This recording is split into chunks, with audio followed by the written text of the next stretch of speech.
ආයුබෝවන් දුවේ පුතේ. දුවල පුතාලා අදත් රැඳී සිටින්නේ ටෙලිසරසවි ආයතනය සමග. දුවල පුතාලා දන්නවා මාව දැක්කාම අද තාක්ෂණවේදී ඉංජිනේරු තාක්ෂණවේදී විෂය වැඩසටහන තමයි අද පැවැත්වෙන්නේ කියන එක. දුවේ පුතේ අපි වැඩසටහන් කීපයක්ම එක දිගට පෙළගස්සලා දුවල පුතාලාට ඉදිරිපත් කරා. දුවල පුතාලා දන්නවා අදත් අපි යන්නේ ඒ පෙළගැස්ම එක දිගුවක් විදිහට අපි ගොඩනැගිලි තාක්ෂණවේදය සම්බන්ධව තමයි අපි කතා කර හිටියේ.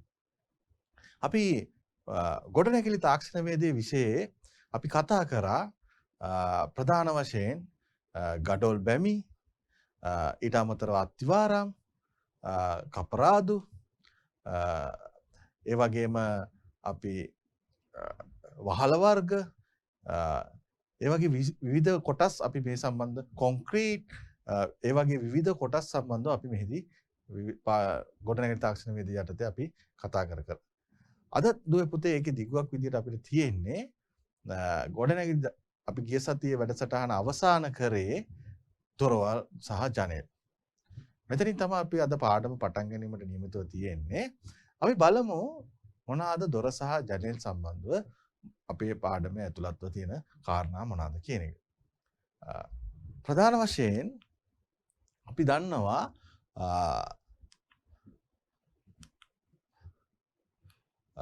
දොරක් කිව්වම දොරක් තියෙන්නේ ඇයි? දොර සහ ජනෙල් තියෙන්නේ ඇයි?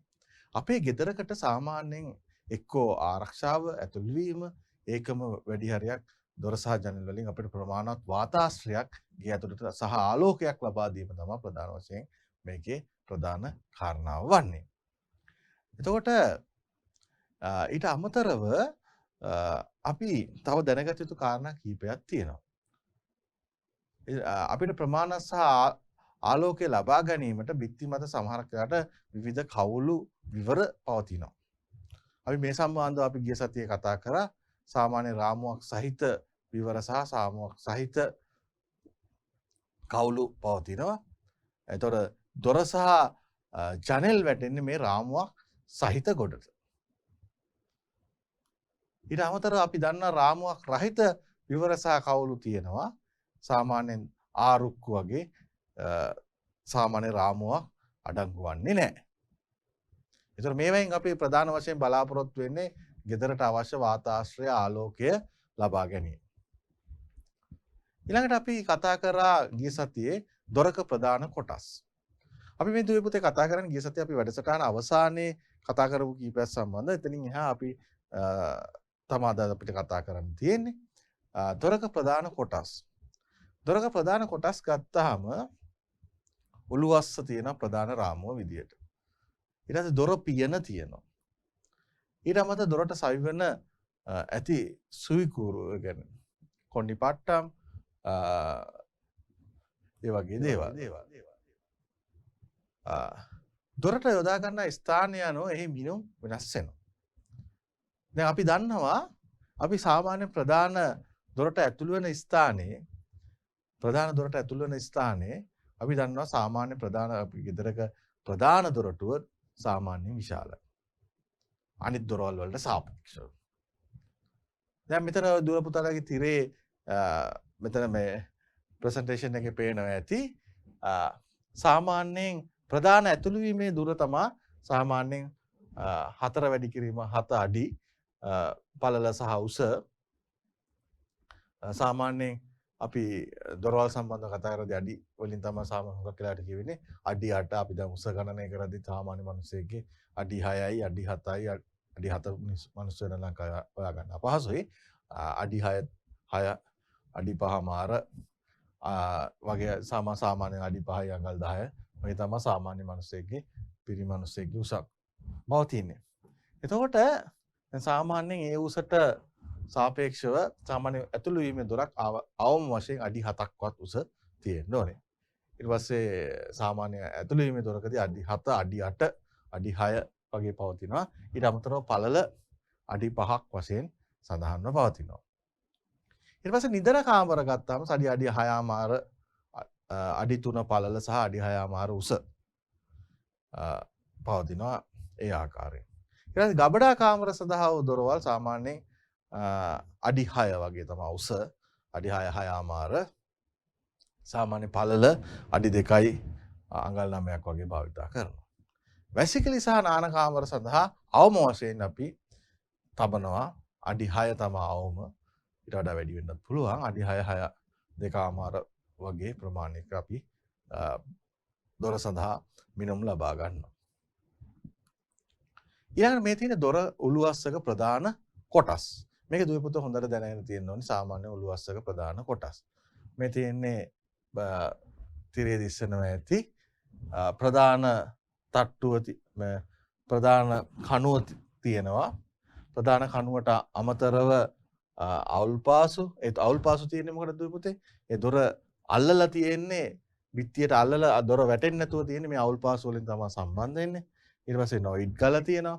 නොයිඩ් ගල අපි භාවිතා කරන්නේ දොරක් తాවකාලිකව දැන් දොර සම්පූර්ණ බිමට කොන්ක්‍රීට් දාලා සිමෙන්ති දාලා දොර සවි වෙනතුරු తాවකාලික රඳවා තැබීම තමයි මේ නොයිඩ් ගල අපි භාවිතා කරන්නේ. ඊට පස්සේ දොර කන් දෙක, උළුවව හිස, දොර තට්ටුව ඒ වගේ ප්‍රධාන කොටස් කීපයක් මේකේ සඳහන්ව තියෙනවා.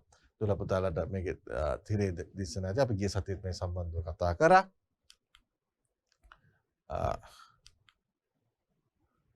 ඊළඟට මේ තියෙන උළුව රාමුවක සකස් කරන සාමාන්‍ය 175 රස්කඩ සහිත පළවෙනි පන්තියේ දැව තමයි අපි මේ සඳහා භාවිතා කරන්නේ.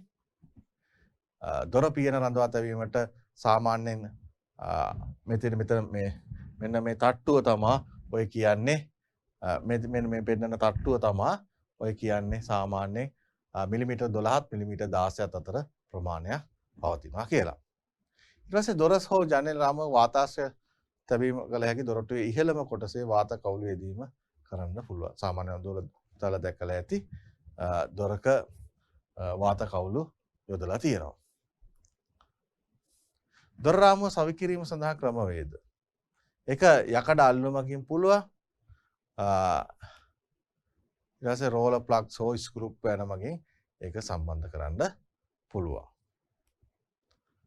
මේ තියෙන්නේ පිරිමැදුම් වෙන නොයිඩ් ගල, නේරු ගල සාමාන්‍යයෙන් ස්ථිරව රඳවන පෙක් తాවකාලිකව හැඩය විකෘති නෙවෙයි දොර తాවකාලික රඳවා පවත්වා ගැනීම සඳහා තමයි අපි මේ නොයිඩ් ගල හෙවත් භාවිතා කරන්නේ. ඒක දුවපිට සාමාන්‍යයෙන් දැනගෙන තියෙන ඕන ප්‍රධාන කාරණා කීපයක්. මේ තියෙන්නේ දොර රාමු කීපය අපි මේ වීඩියෝ එක චුට්ටක් බලමු. Like wood, metal, PVC and concrete etc. Traditionally, the frames for doors and windows are made in wood. The සාමාන්‍ය main elements of doors and windows are frame, shutter and fittings. The frames are to දොර be පුතාලා securely තිරේ fixed දිස්සනවා to the ඇති මේ masonry walls in their intended video එක position. දොරවල් සවි කරලා තියෙන The ආකාරය procedure generally adopted for fixing the door and window frames is explained in this video.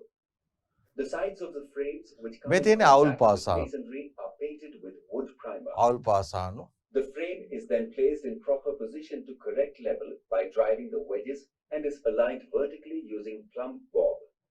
3 holdfasts are provided සාමාන්‍ය in අපි the vertical ලම්බකව ඒවා angles of the තබන්න door ඕනේ. frame, spaced equally. They are in Z shape projecting outwards into the masonry wall and embedded in the masonry with concrete around it. In case of regular windows, normally 2 holdfasts are used. The gaps on the sides and the bottom of the frame are filled with lean concrete. ඔය දොර පුතේ අපි සාමාන්‍ය දක්න ලැබෙන දොර සහ කොටස් සම්බන්ධ කරන ආකාරය. ඊළඟට බලමු ලින්ටන. ලින්ටනේ සාමාන්‍යයෙන් අපි දන්නවා උළුවස්සකට උඩින් තමයි ලින්ටනයක් යොදන්නේ සාමාන්‍යයෙන් මිශ්‍රණ අනුපාතයේ කොන්ක්‍රීට් 1 2 4. ඒ කියන්නේ ලින්ටනයක් දාන ප්‍රධානම හේතුව තමයි සාමාන්‍යයෙන් බිත්තියෙන් එන භාරය දොර ජනෙල් දොර සඳහා භාරය එකපාර ළඟා නොවීම. ඒතර කොන්ක්‍රීට් එක හරහා සාමාන්‍ය බලය බෙදීමකට මෙතනදී ලක් වෙනවා. සාමාන්‍ය උළුව වලට උඩින් සාමාන්‍ය දුවල පුතල ඇති දැකලා ඇති පොඩි කොන්ක්‍රීට් තට්ටුවක් ගිහින් තියෙනවා. සාමාන්‍ය එක බිත්තිය පළලට තමයි සාමාන්‍ය තියෙන සාමාන්‍ය ලින්ටනේ හරස් කඩ වෙන 105 සහ වැඩි කිරීම 150 නැත්නම් 220 වැඩි කිරීම 150. දුවල පුතල දන්නවා ගඩොලක් ගත්තාම ගඩොලක පළල 105 ඒ කියන්නේ සාමාන්‍ය බඩගල් බැම්මක වගේ ලින්ටනයක් දැම්මොත් සාමාන්‍යයෙන් 105 පළල ලින්ටනයක් තියෙන්නේ. සාමාන්‍ය ඉංග්‍රීසි බැම්මක වගේ දැම්මොත් 220 ප්‍රමාණයේ ලින්ටනයක් තමයි අපි භාවිතයට ගන්නේ. ඊළඟට දොරවල් වර්ගීකරණය. දොරවල් වර්ගීකරණ. අපි මෙතනින් තමයි ඇත්තටම දුවේ පුතේ ගිය සතියේ අපි පාඩම අවසන් කරේ. දොර වර්ගීකරණය ගත්තාම දොරවල් වර්ග ප්‍රධාන වශයෙන් තියෙනවා කලම්ප දොරවල්. පෙනෙල් අපි බලමු එකිනෙක මොනවාද මේ දොරවල් කියලා. කලම්ප දොරවල් අපි ඉස්සෙල්ලා දොර වර්ගීකරණය බලමු. පෙනේල දොරවල්, තුනී ලෑලි දොරවල්, විසිතුරු දොරවල්, සහ භ්‍රමණ දොරවල්. හකුලන දොරවල් සහ ලිස්සන දොරවල්. සාමාන්‍යයෙන් අපි දන්නවා ඔය ගෙවල් වල ඔෆිස් වල වගේ හුඟක් වෙලාවට ඔය ලිස්සන දොරවල් පැත්තට අරින දොරවල් තමයි ඔය ලිස්සන දොරවල් කියලා කියන්නේ. අපි බලමු ඉස්සලා මේ තියෙන කලම්ප දොරවල්. කලම්ප දොර. කලම්ප දොරවල් ගත්තාම ප්‍රධාන වශයෙන් කොටස් 4කට බෙදෙනවා. ප්‍රධාන වශයෙන් කොටස් 4කට බෙදෙනවා. මේ තියෙන්නේ හරස් කලම්ප දොර. හරස් කලම්ප දොර. මේක තිරස් අතට මේ ලෑලි මුට්ටුවක් එක්ක සම්බන්ධ වෙලා තියෙන්නේ. ලෑලි සම්බන්ධ මුට්ටුවක්. මේක තමයි අපි කියන්නේ හරස් කලම්ප දොර. මේක ඉල සහිත හරස් කලම්ප දොර. ඉල මේ තියෙන ඉලයක්. ඉල කලම්ප. ඉල සහිත හරස් කලම්ප දොර. මේ තියෙන්නේ රාමුව සහිත හරස් කලම්ප දොර. මේ තියෙන්නේ රාමුව සහිත හරස් කලම්ප දොර. මේක රාමුව සහිත ඉල කලම්ප දොර. මේක රාමුවකුත් තියෙනවා, ඉලක් තියෙනවා. ඒ හින්දා මේකට කියන අපි පවසනවා රාමුව සහිත ඉල කලම්ප දොර ලෙස. එතකොට මොනවාද කලම්ප දොරවල් 4? එක හරස් කලම්ප දොර, ඉල සහිත හරස් කලම්ප දොර, රාමුව සහිත හරස් කලම්ප දොර, රාමුව සහිත ඉල කලම්ප දොර. ඒ ආකාරයෙන් කලම්ප දොරවල් බෙදා වෙන් කරන්න අපිට පුළුවන්කම තියෙනවා. ඊළඟට අපි බලමු පෙනේල දොරවල්. පෙනේල දොරවල්. මේ තිරේ දිස්සෙන දුවේ පුතේ පෙනේල දොරවල්. පෙනේල දොරක් ගත්තාම ඒකේ උඩ රේගල මේ උඩින් යන එකට අපි කියන උඩ රේගලය කියලා. මේක තියෙන යටි රේගලය, මේක අගුළු රේගලය. සාමාන්‍ය දොරක අගුළු කියන්නේ යතුරු මේක. සාමාන්‍යයෙන් දොරක අගුළු යොදන්නේ කියන්නේ සාමාන්‍ය යතුරු දාන කොටස් යොදන්නේ මෙන්න මේ කොටස. ඒ හින්දා ඒකට අපි කියන අගුරු රේගලය. යටි රේගලය. මේ තියෙන්නේ පෙනේල. මේ දැකලා ඇති දුරවල පුතාලා පෙනේල. මේ තියෙන පෙනේල 4ක දොරක්. මේකට අපි කියනවා පෙනේල දොරවල්. ආංශපටි තියෙනවා. ඊට අමතරව රේගල තියෙනවා. පෙනේල තියෙනවා. පෙනේල රේගල. මේකට කියන්නේ පෙනේල රේගල. පෙනේල රේගල. ඔය ආකාරයෙන් දුවේ පුතේ අපිට පුළුවන් දොර පෙනේල දොරක් අපිට කොටස් නම් කර හැකියාව තියෙනවා. ඊළඟට අපි ගත්තොත් තුනී ලෑලි දොරවල්. තුනී ලෑලි දොරවල්. සාමාන්‍යයෙන් තුනී ලෑලි දොරවල් කියන්නේ එකම ඝනකමින් සහිත දොරක්. ඒතකොට සාමාන්‍යයෙන් ඇතුළත පිටත එකම ඝනකමින් තියෙන්නේ මේක. සාමාන්‍ය කාමර වලට අපි භාවිතා කරනවා මේ තුනී ලෑලි දොර. තුනී ලෑලි දොර. ඊළඟ දොර වර්ග දොරට අපි භාවිතා කරන උපාංග සහ සවිකූරු. ඒ කියන්නේ සරණේරු වර්ග, සොයිබ වර්ග, අගුළු වර්ග, يعني යතුරු තහඩු අපි යතුරු යොදන. ඒවත් ප්‍රධාන වශයෙන් කොටස් කීපයක් තියෙනවා. අපි මේ මෙතන රූප සටහනේ තියෙන්නේ ප්‍රධාන වශයෙන් අපි මේ භාවිතා කරන සරණේරු. මේකට අපි කියනවා තනිපත් පෙට්ටි. තනිපත් පෙට්ටි.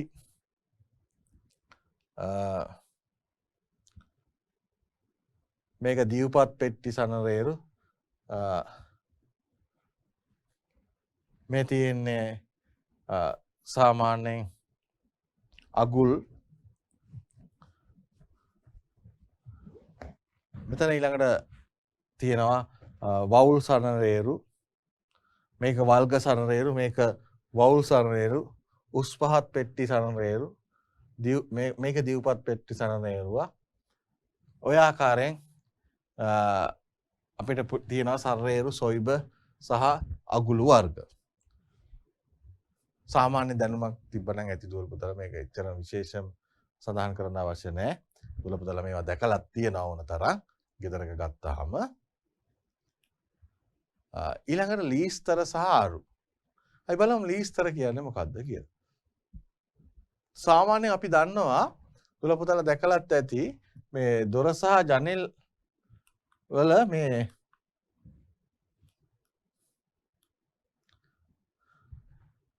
මෙතන පැහැදිලිව තියෙනවා මේ දොරට වටෙන්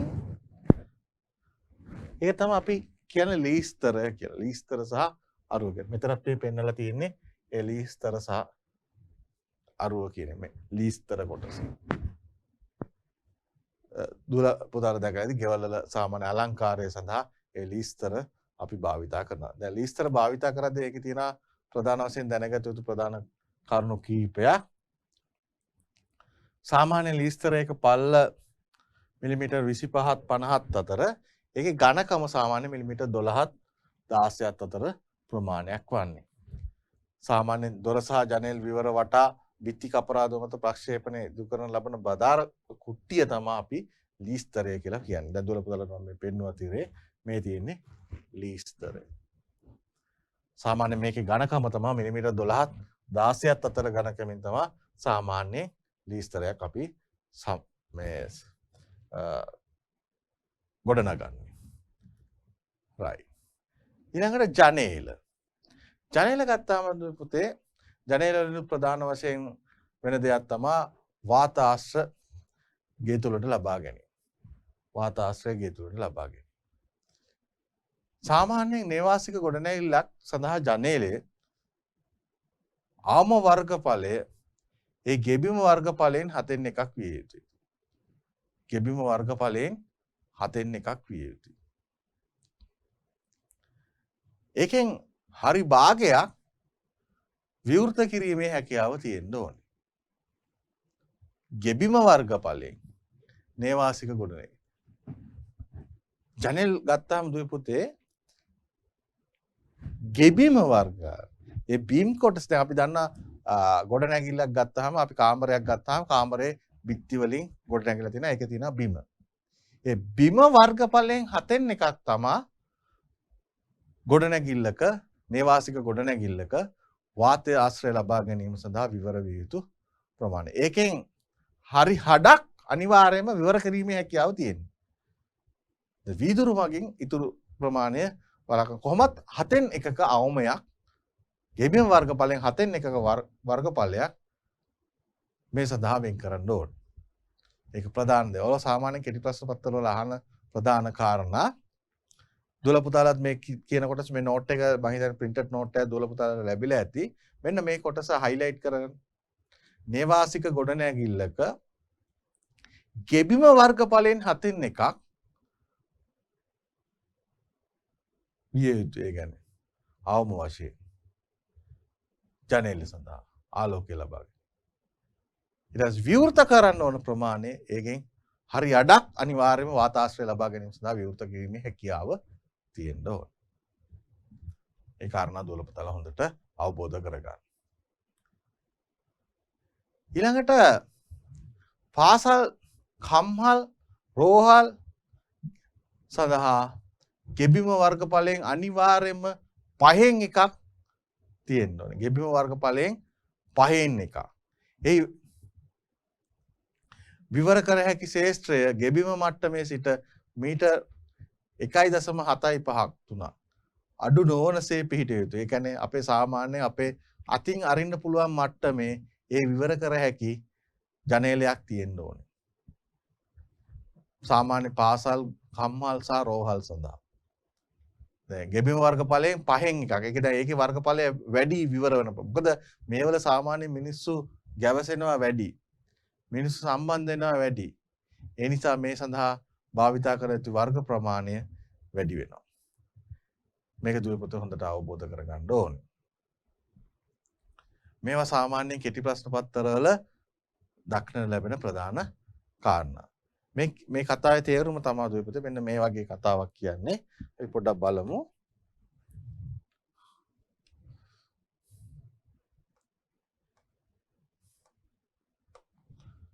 දැන් අපි ගත්තොත් දැන් මේ වගේ ගෙයක් තියෙනවා.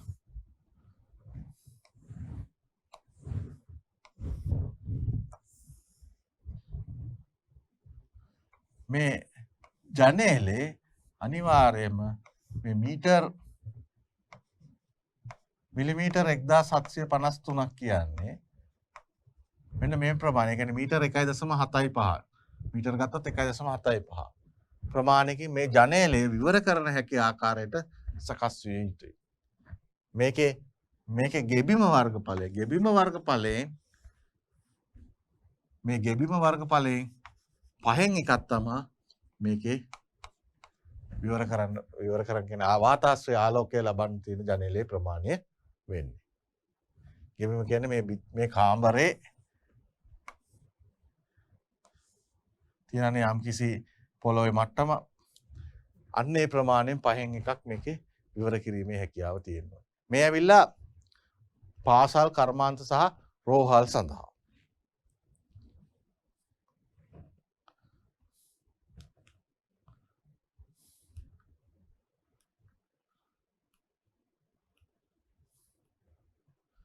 right. ඊළඟ කාරණාව තමයි පුතේ අවසාන කාරණාව. සූර්ය රශ්මිය හා වර්ෂාපතනයේ ආරක්ෂා වීම සඳහා ජනෙල් මත හිරු ආවරණ නිර්මාණය කරන අතර එහි අවම පළල මිලිමීටර් 450ක් විය යුතුයි. අවම පළල මිලිමීටර් 450ක් විය යුතුයි. හිරු ආවරණ. ඒ කියන්නේ මේ ජනෙල් සඳහා අපි දැකලා තියෙනවා ජනෙල් සඳහා මේ වගේ හිරු ආවරණ එළියට නැරලා හදනවා. මෙහි අවම පළල මිලිමීටර් 450 විය යුතුයි කියන එක තමයි එකෙන් කියවෙන්නේ. ඒ නීති මේවා තමයි රාජ්‍ය අනපනත් ගෙවල් නිර්මාණය කිරීමේදී මේ නීති රීති වලට අනුකූලව තමයි අපි සියලු දේවල් නිර්මාණය කිරීමේ හැකියාව තියෙන්නේ. ඊළඟට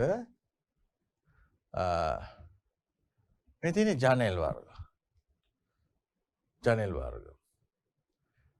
වර්ග ගත්තාම මේ තියෙන්නේ හරස් කලම්ප ජනේල.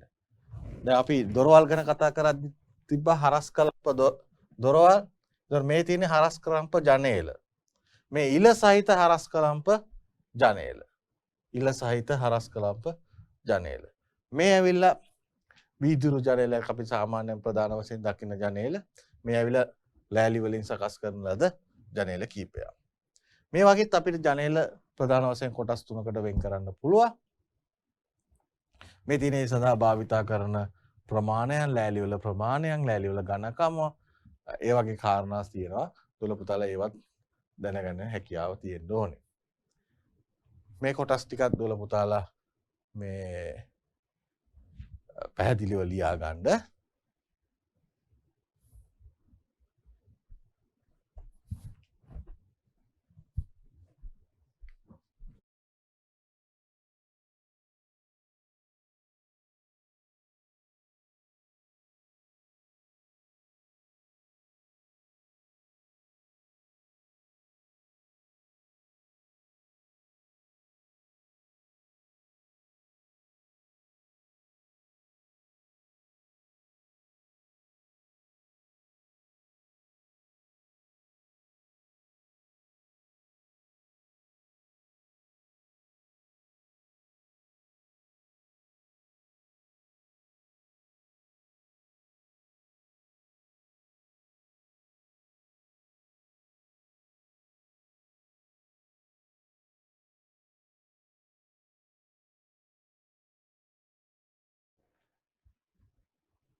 හරි. දුර පුතාලා මේක ලියා ගන්න ඇති.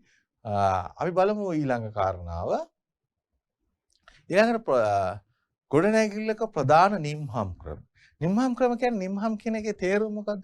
නිමි. නිම්හම් ෆිනිෂින්. අවසාන කොට. දැන් අපි බලමු මොනවාද ප්‍රධාන නිම්හම් ක්‍රම කියලා. අපි දන්නවා ගෙදරක බිත්ති නිම්හම්, කපරාදු, පේන්ට් එක, ගෙබිම නිම්හම්, බිම ඊළඟට ගත්තාම සිවිලිම් ෆිනිෂින් කරන.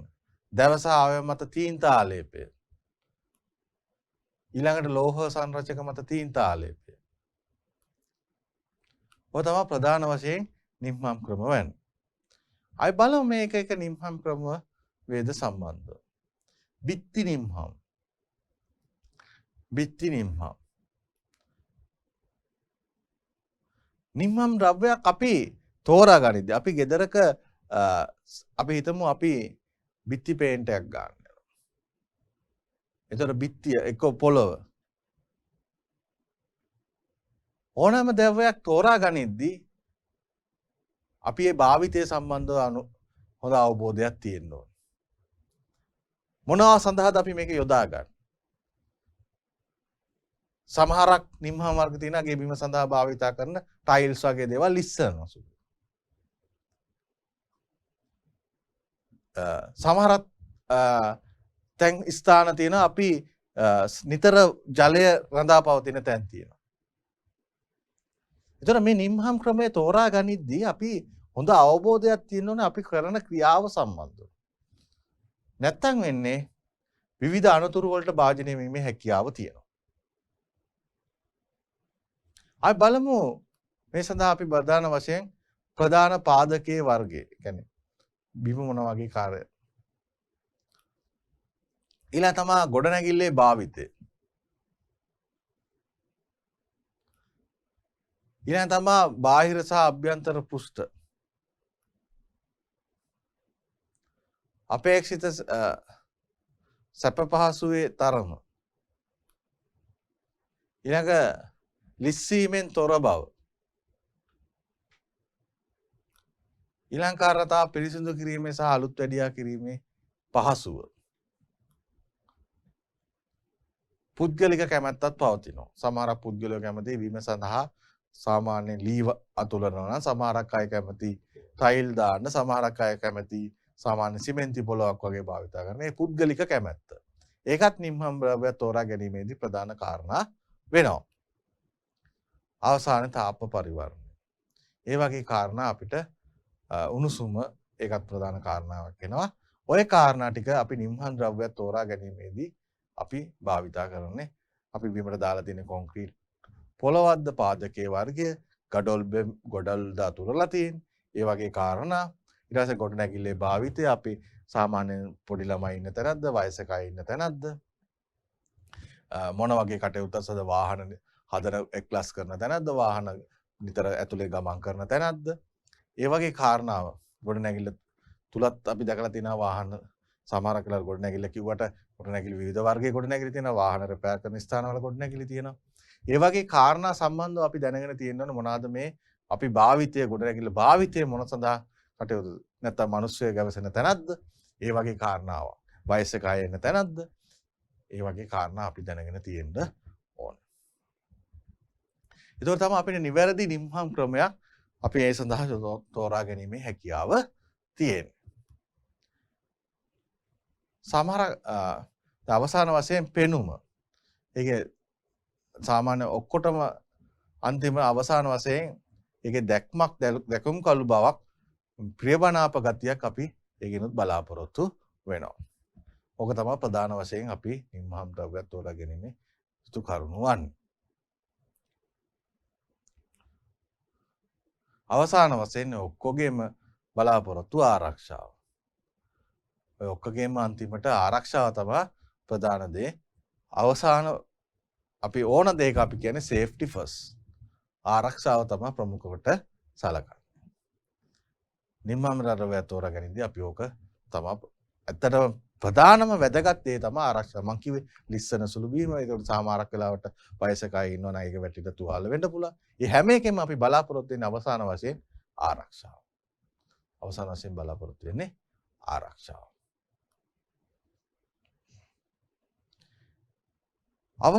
මේ ඊට පස්සෙත් අපි ප්‍රධාන දෙයක් තියෙනවා පිරිවැය සඳහා යන මුදල. දැන් අපේ ආරක්ෂා අපේ කැමැත්ත පෙනුම ඔක්කොම තිබ්බත් වැඩක් නැහැ අපි ගාව සල්ලි නැත්තම්. අපේ ගාව තියෙන මුදලට අනුරූපව ඒ නිම්හම් ද්‍රව්‍ය තෝරා ගැනීමේ හැකියාව තියෙනවා. ඒක තමයි පිරිවැය. right. ඊළඟට අපි මේකේ නිම්හම් ක්‍රම යටතේ බිත්ති නිම්හම් බිත්ති කපරාදුවක් කරන ආකාරය බලමු. කපරාදු කිරීම බිත්ති උළු ඇලෙම් බිත්ති උළු කියන්නේ මොනවද? ටයිල්ස් බිත්ති ටයිල්. ඊට අමතරව තීන්තාලේප කිරීම විවිධ ජනෙල් වර්ග සවි කිරීම කපරාදු බදාම් වර්ග මිශ්‍රණ ඒක ඇත්තට ප්‍රධාන පළවෙනි කරුණටත් අදාළ වෙනවා. ඔය කාරණා තමයි අපි සාමාන්‍යයෙන් බිත්තියක් නිර්මාණය නිම්හම් කරන ක්‍රමවේද. කපරාදු කරනවා, බිත්ති උළු අල්ලනවා, තීන්තාලේප කරනවා, ජනෙල් වර්ග සවි කරනවා. අපි බලමු කොහොමද බිත්තියක් කපරාදු කරන්නේ කියන්නේ. බිත්ති කපරාදුවේදී සැලකිය යුතු කරුණු මොනවාද කියන එක අපි ප්‍රධාන වශයෙන් මූලිකව කතා කරමු. සාමාන්‍යයෙන් මම මෙම කතාව කියන්න කලින් නෑ මේ කතාව කියලාම අපි වීඩියෝ එක බලමු. එතකොට දුවල පුතාලට හොඳට අවබෝධයක් එයි. සාමාන්‍යයෙන් බිත්ති කපරාදු කරන්න කලින් සාමාන්‍ය බිත්ති වල අපි සමහරක් වෙලාවට අපි ගොඩනගලා ටික කාලයක් ගිහින් තමයි බිත්ති කපරාදු කරන්නේ. සමහරක් විට ගඩොල් බැඳලා ටික දවසක් ගිහින් තමයි එතකොට විවිධ ද්‍රව්‍ය තැන්පත් වෙලා බිත්ති වල ඇලිලා ග්‍රීස් තෙල් වගේ දේවල් තියෙනවා. එතකොට අපි කපරාදු කරන්න කලින් මේවා හොඳට ඒ වයින් තොර වෙන්න ඕනේ. ඊළඟ කාරණාව තමයි සාමාන්‍යයෙන් බිත්ති කපරාදුවට පැය 4කට කලින් සාමාන්‍යයෙන් හොඳට තෙමන්න ඕනේ.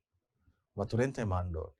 ඇයි මම කලිනුත් කතා කරා කලිනුත් කිව්වා දැන් බිත්ති වලත් අපි කපරාදුවෙත් අපි භාවිතා කරන්නේ සිමෙන්ති වැලි මිශ්‍ර ජලය මිශ්‍ර සංඝටක. ඒ කියන්නේ ජලයෙන් කරනවා අපි දන්නවා මේකේ රසායනික ප්‍රතික්‍රියාවෙන් මේකේ බන්ධනය ඇති කිරීමේදී ශක්තිමත් භාවය ඇති කිරීම සඳහා ජලයෙන් ප්‍රධාන කාර්යයක් සිදු කරනවා.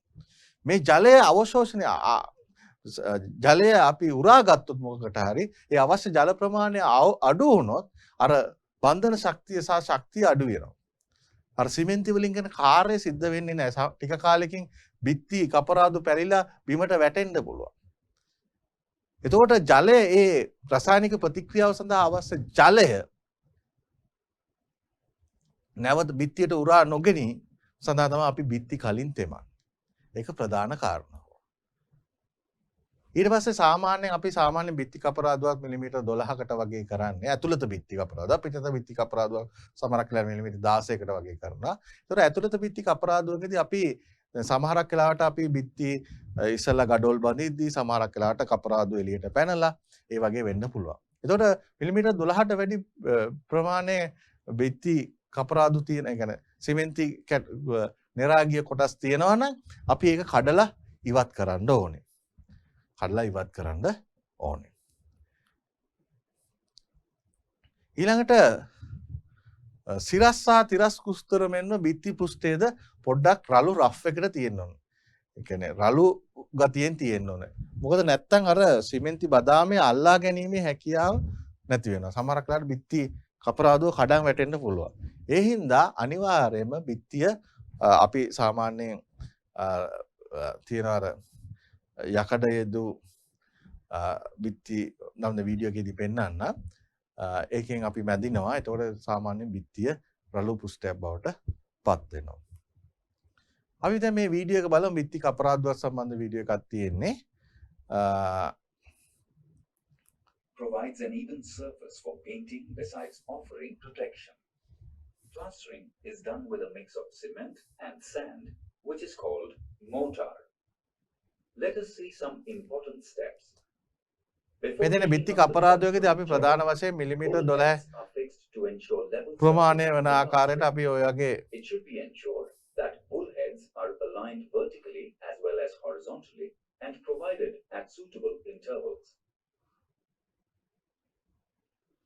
The surface to be plastered should be cleaned thoroughly to remove loose මෙතන මම particles, කිව්වේ අර බිත්ති oil, රළු කර greasy ගන්නවා. matter, and plastic tapes. Smooth surfaces should be roughened by hacking or by using power-driven tools.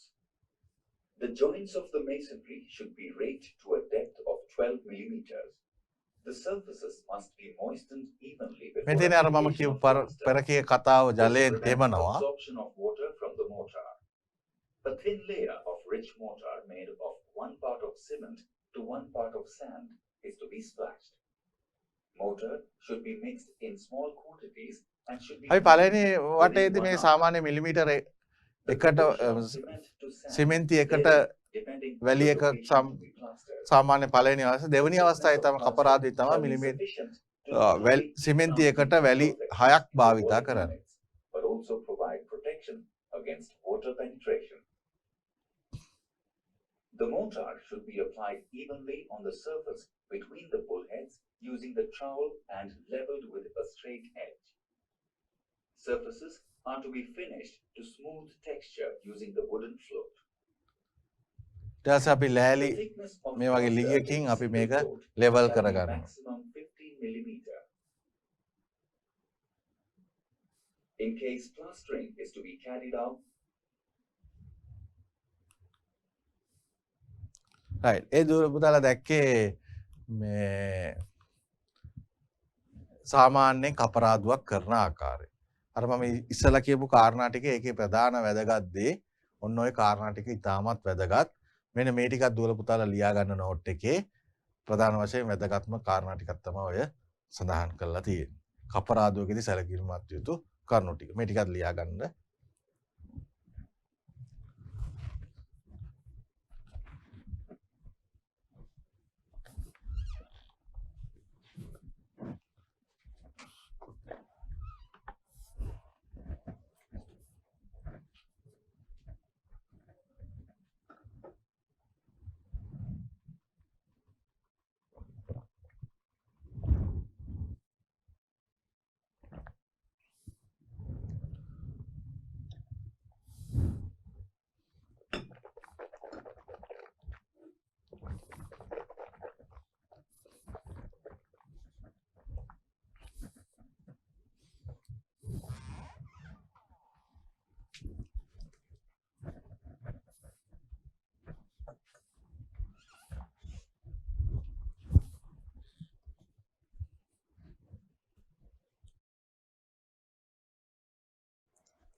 right දුවල පුතාලා මේ ටික ලියාගෙන ඉවර ඇති කියලා හිතනවා.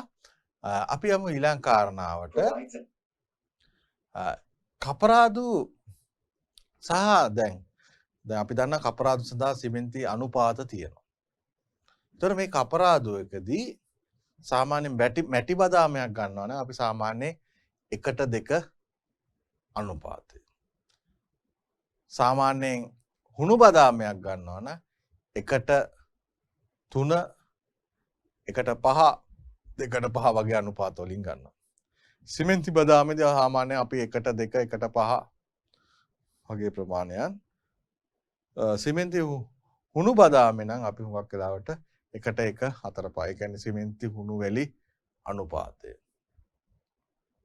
පළවෙනි එක මැටි වැලි අනුපාතය.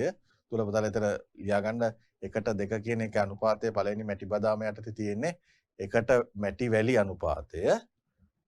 හුණු බදාම ගත්තාම 1:3 2:5 ඒ වගේ දේවල් භාවිතා කරනවා. මේ යටින්ම සඳහන් කරලා තියෙන්නේ රළු කපරාදුවක ඝනකම සාමාන්‍ය මිලිමීටර් 16ක්. ඒ කියන්නේ අපි සාමාන්‍යයෙන් බිත්ති බාහිර පෘෂ්ඨ කපරාදුව අපි සාමාන්‍ය මිලිමීටර් 16කට වගේ කරනවා. අභ්‍යන්තර බිත්ති පෘෂ්ඨ කපරාදුව මිලිමීටර් 12ක් වගේ භාවිතා කරන්නේ.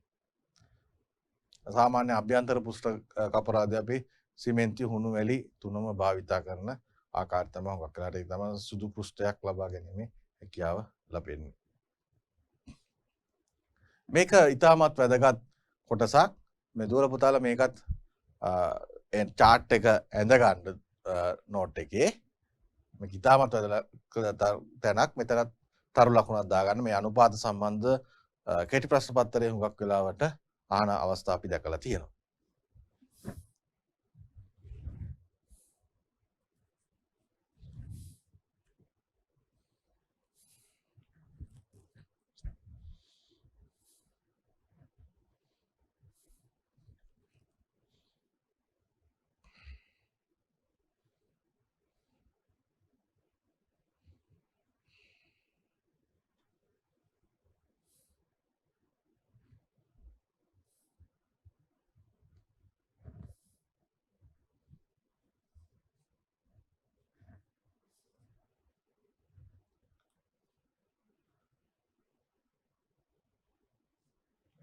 මේක මෙතන විශේෂයෙන් තරු ලකුණක් දාගන්න මේ දෙකට.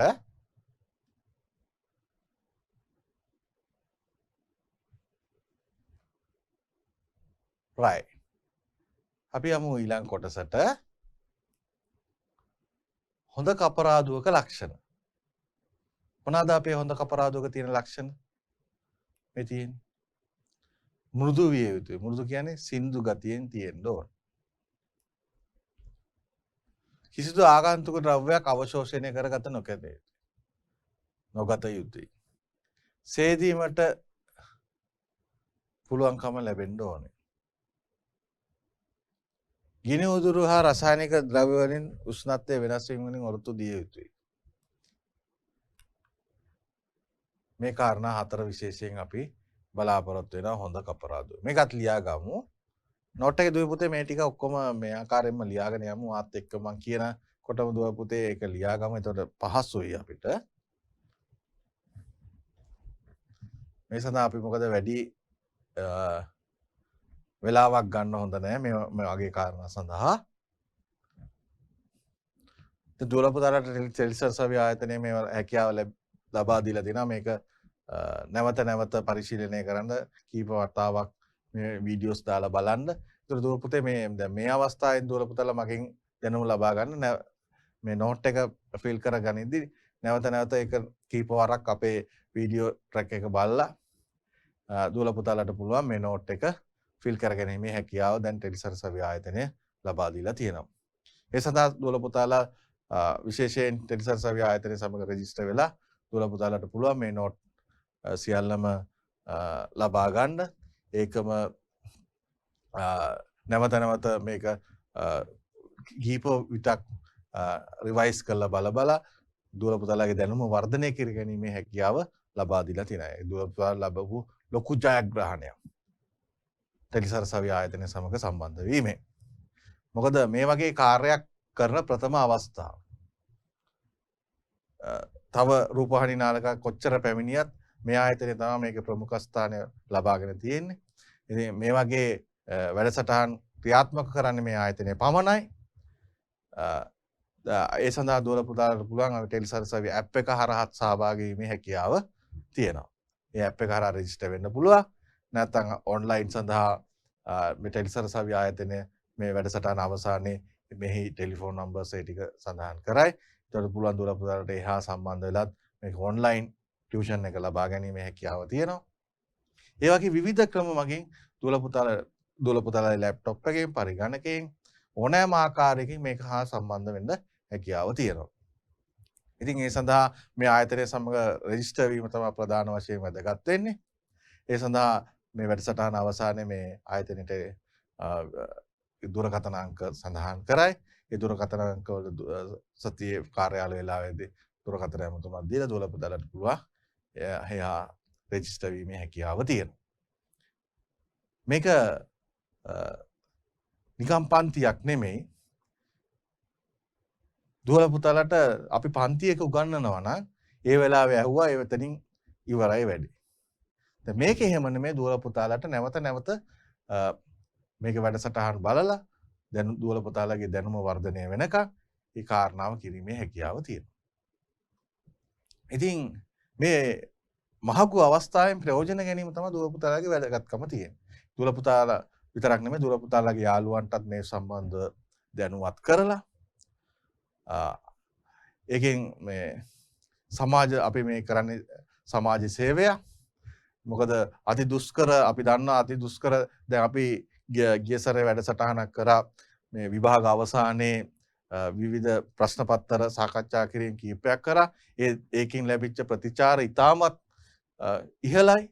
මොකද මගේ පුද්ගලික දුරකථනයට ඇත්තටම දුරකථන විශාල සංඛ්‍යාවක් දුර ප්‍රදේශවලින් විශාල සංඛ්‍යාවක් අනුරාධපුර පොළොන්නරුව අම්පාර ගාල්ල මාතර හැමතැනින්ම දුරකථන විශාල සංඛ්‍යාවක් මගේ දුරකථන අංකයට ලැබුණා. ඒක අපි දැක්කා YouTube channel එක හරහා ඒ ප්‍රතිචාර විශාල සංඛ්‍යාවක්. ඒකින් අපිට පෙනී යනවා දුල පුතාලාගේ ලොකු උවමනාවක් සහ මේ සඳහා ලොකු පිළිගැනීමක් ලැබී තියෙන බව. ඒකත් ඇත්තටම සතුටට කාරණාවක්. ඉතින් අපේ තවත් ඒ වගේ ධෛර්යමත් වෙනවා. ඒ වගේ දුල පුතාලාගේ කාර්යයන් මගින්. ඉතින් දුල පුතාලාට තවත් ඒ සඳහා දුල පුතාලාගේ යාළුවන්ටත් මේ බව සඳහන් කරමින් මේ වැඩසටහන් පිළිබඳ දැනුවත් කිරීම ඉතාමත් වැදගත් වෙනවා. එතනින් මේ දැනුම බෙදා හැද්දා ගැනීම තුළින් තමයි දුල පුතාලාගේ දැනුම වර්ධනය කිරීමේ හැකියාව තියෙන්නේ. right. අපි එමු එහෙම මේකම අපේ පාඩමට අපි කපරාදු වර්ග ගැන කතා කරේ කපරාදු වර්ග ලක්ෂණ කතා කරේ අපි ඊළඟට බලමු කපරාදුවක ඇතිවිය හැකි දෝෂ ගත්තාම පෘෂ්ඨ ඉරිතැරීම් දකින්න පුළුවන්.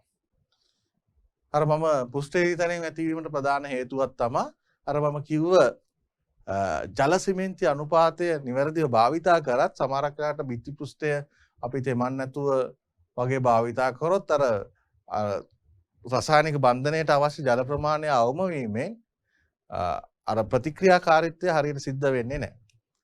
එතකොට වෙන්නේ අර ඉරිතැලීම් පිපිරීම් ඇති වෙන්න පුළුවන්. හුණුදිය ගැසීම නිසා බුබුලු නැගීම සිද්ධ වෙන්න පුළුවන්.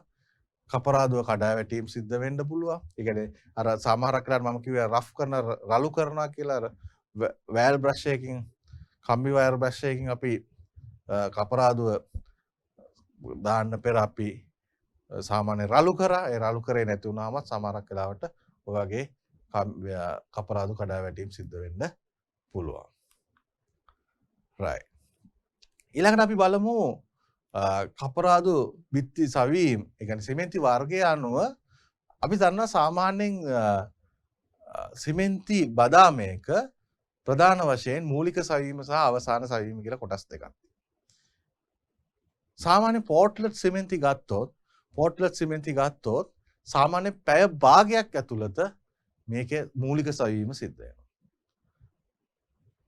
සාමාන්‍යයෙන් අවසාන සවීම පැය 10ක් වගේ ඇතුළත සිද්ධ වෙනවා. යුදඩියම් සිමෙන්ති සාමාන්‍ය විනාඩි 5ක් වගේ කාලෙකින් සිද්ධ වෙනවා. විනාඩි 30කින් වගේ අවසාන සවීම.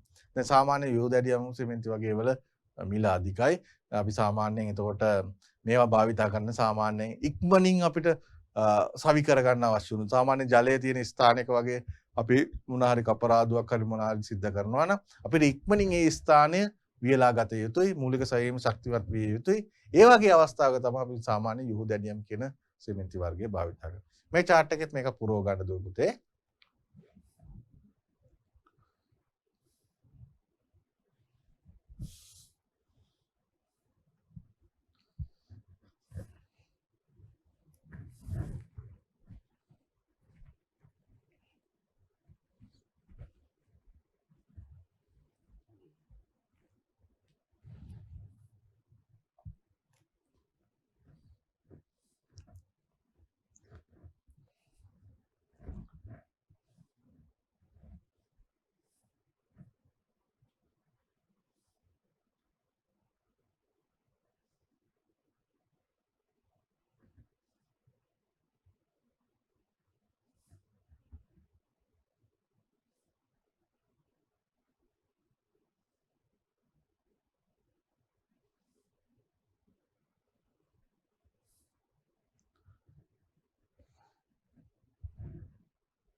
right. අපි යමු ඊළඟ කොටසට. මේ තියෙන්නේ සිමෙන්ති වැලි අනුපාත. අපි ගඩොල් බැමි බඳින්දී අපි කතා කරා සිමෙන්ති වැලි අනුපාත. මෙතනත් තරු ලකුණක් දාගන්න. මේකත් දුවේ පුතේ ඊටමත් වැදගත් තැන. සුඟක් වෙලාට කෙටි ප්‍රශ්න පත්‍ර වල අහන තැන. මෙතන තරු ලකුණක් දාලා මේ chart එක පුරව ගන්න. ගඩොල් බැමි සඳහා අපි සාමාන්‍ය 1.6 1.8 කපරාදු සඳහා 1.3 1.4 කොන්ක්‍රීට් මතමත කපරාදු සඳහා 1.3 1.4 තෙත් නිවාරණ වැටි සඳහා 1.3 1.2 අනුපාත වලට අපි කපරාදුව සිද්ධ කරනවා. මේකත් ලියා ගන්න. මේකත් ඉතාමත් වැදගත් කොටසක්. සිමෙන්ති වැලි අනුපාත.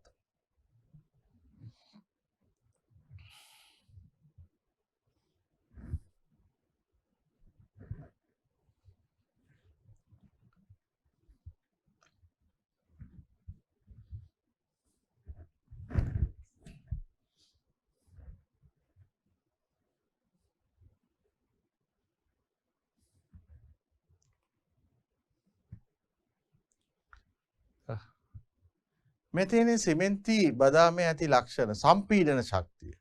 ඒ කියන්නේ දුව පුතේ මෙතන බලන්න දැන් මේ වැලි ප්‍රමාණය සිමෙන්ති වැලි ගත්තාම වැලි ප්‍රමාණය වැඩි වෙන්න මේකේ සම්පීඩන ශක්තිය අඩු වෙනවා.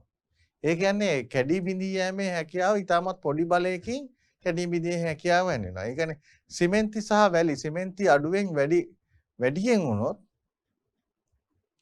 සම්පීඩන ශක්තිය අඩුයි. සිමෙන්ති සහ වැලි අනුපාතය පොඩක් එක හා සමාන වැඩ 1:3 වගේ වුණාම සම්පීඩන ශක්තිය වැඩි. ඉතින් මේ සම්බන්ධ මේ chart එකක් දුවලා පුතාලා සාමාන්‍යයෙන් සම්පීඩන ශක්තිය වෙනස් වන ආකාරය අවබෝධයක් තියෙන්න ඕනේ. මේකත් ඔතන පුරව ගමු නෝට් එකේ.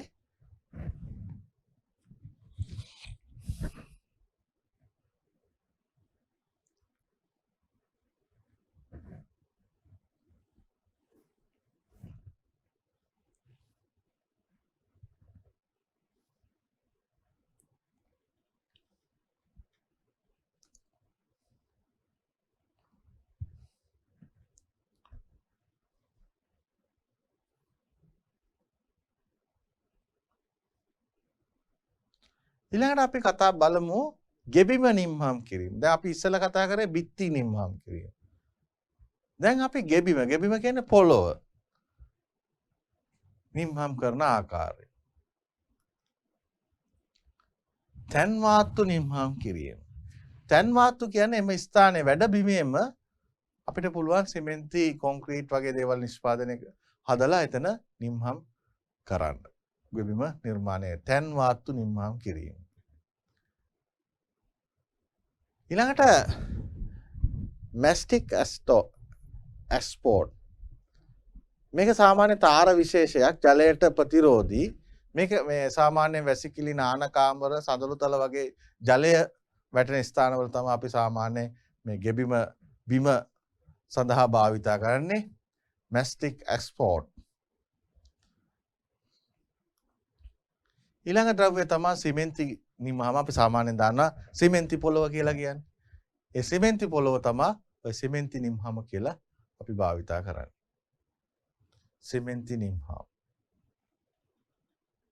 1:3 අනුපාතයට තමයි අපි ඒක භාවිතා කරන්නේ. ඊළඟට ග්‍රැනුලිතික් සාමාන්‍ය කර්මාන්තශාලා ගබඩා ගරාජ නිම්හම් කිරීම සඳහා තමයි අපි මේක භාවිතා කරන්නේ. පෝට්ලට් සිමෙන්ති වැලි ග්‍රැනුලිතිකුයි මේ මිශ්‍ර අනුපාතයට 1:2 අනුපාතයට මිශ්‍ර කරලා තමයි අපි සාමාන්‍ය මේක ගෙබිම නිර්මාණය කරන්නේ.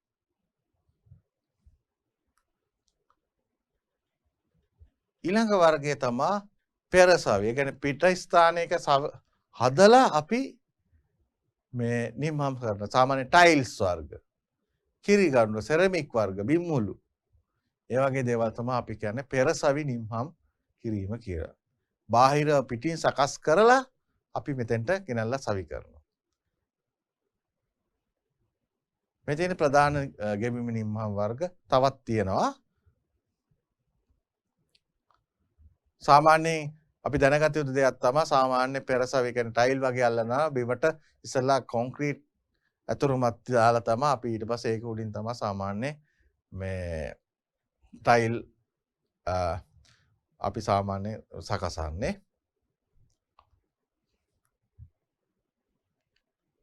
ඊට පස්සේ දැව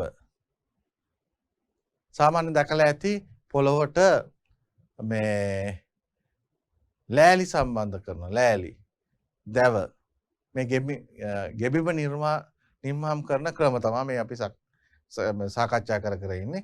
අපි දැකලා ඇති සමහරක් ස්ථානවල පරණ ගොඩනැගිලිවල බිම සඳහා අපි හුඟක් වෙලාවට භාවිත කරන දැව ලෑලි පතුරු ආශ්‍රිතව තමයි ඒවා නිර්මාණය කරලා තියෙන්නේ.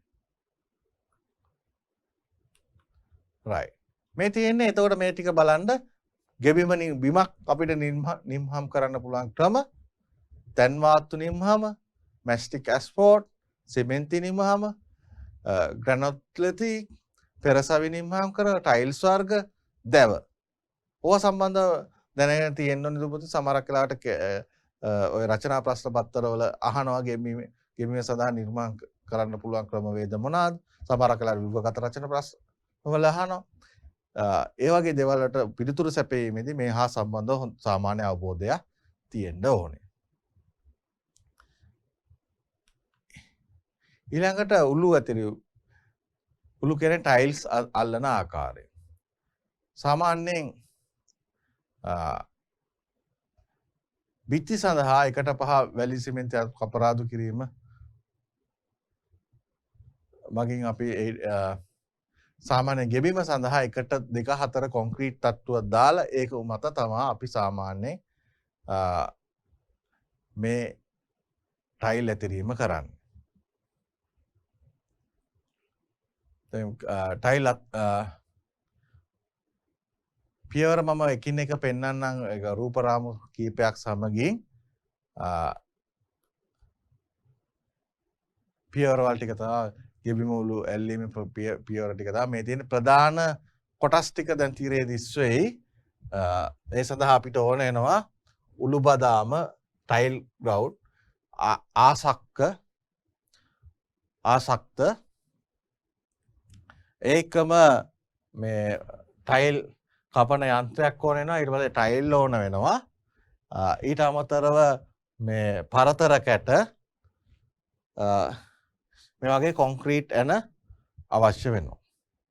සාමාන්‍යයෙන් ඊට අමතරව තව අවශ්‍ය වෙනවා මේ තියෙන ආසක්ත හැන්ද අපිට ටයිල් එක පොළොවේ එලුවට පස්සේ ඒක රෆ් සර්ෆස් එකක් විදිහට ටයිල් හයි කරන්න පෙර අවශ්‍ය නැහැ. ඊට පස්සේ 9 නූල් අවශ්‍ය වෙනවා අපිට ටයිල් ඇද ගැනීමේදී හරි ලෙවල් එකට තියාගන්න. ඒ සඳහා අපි 9 නූල් භාවිතා කරනවා. ඊට පස්සේ තිරස් භාවය නිවැරදිද කියලා බලන්න අපි මේ වගේ ස්ප්‍රිතු ලෙවලයක් භාවිතා කරනවා. ඊට පස්සේ උළු මිටියක් භාවිතා කරන ටයිල්ලට පොඩි තට්ටුවක් දාලා ඒක සවි වෙන්න. අපි බලමු දැන් ටයිල් කොහොමද ගෙබිමක ටයිල් සවි කරන ආකාරය. මේ තියෙන සාමාන්‍ය අපි හිතමු මේ ආකාරයේ පොළොව තලයක අපි බලමු කොහොමද ටයිල් ප්‍රමාණය කොපමණද කියලා නිර්මාණය කරන්න. ඊට පස්සේ ටයිල් එකක් අල්ලන ආකාරය ඒ සම්බන්ධව අපි කතා කරමු. ඉස්සලාම අපි ටයිල් එකක් අල්ලන්න කලින් අපි ඒකේ මධ්‍ය ලක්ෂය මැද කොතනද තියෙන්නේ කියන එක ගෙබිමේ මැද තීරණය කරගන්න ඕනේ. මැද ඉඳන් තමයි අපි මේ ටයිල් ඇල්ලීම සිද්ධ කරන්නේ. ඒතකොට මේ තියෙන්නේ දුර මැදින් මේ වගේ රේඛාවක් ඇදගෙන ඊට පස්සේ මැද ඒකේ මැද වෙන් කරගෙන අපිට පුළුවන් මේ ගෙබිම මැද ස්ථානය සොයා ගන්න. ඊට පස්සේ අපිට පුළුවන් මේ මධ්‍ය ලක්ෂයේ ඉඳන් මේ වගේ ටයිල් අතුරන්න. දෙපසට ටයිල් අතුරනවා. සමහරක් වෙලාවට මේ දෙපසට අතුරගෙන යද්දී බිත්තියට හරියටම සමපාත වෙන එකක් නෑ. එතකොට මේ ටයිල් එතකොට අපිට දන්නවා මෙන්න මේ ටයිල් ප්‍රමාණයක් මෙච්චර ප්‍රමාණයකින් කපලා සවි කිරීමට අවශ්‍ය වෙනවා කියලා.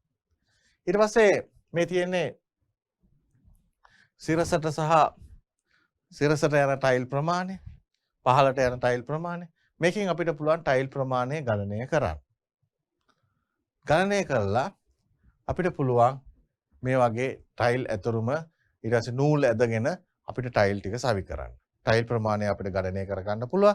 ඊට පස්සේ ටයිල් ටික අපිට මේකේ එලන්න පුළුවන්. මේ තියෙන ටයිල් එලන ආකාරය. අපි ටයිල් වල මේ තියෙන්නේ නූලක් එලා ගන්න ඕනේ ටයිල් එකේ ප්‍රමාණයට. ඒතකොට අපි දන්නවා ඒ එක ලෙවල් එකට තියෙන්නේ කියලා.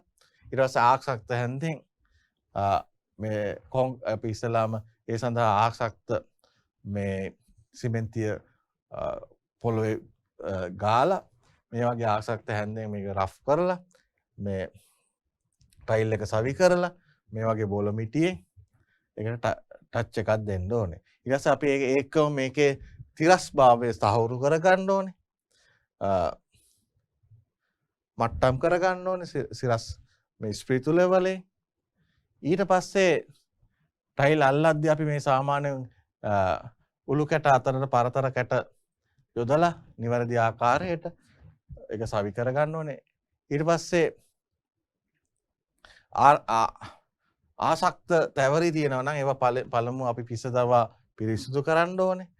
අපිට කැට ටයිල් කියන්නේ අවසාන කෙරවල් වලට ටයිල් කපලා සවි කරන්න අවශ්‍ය නම් මේ ආකාරයෙන් කපලා සවි කරන්න ඕනේ.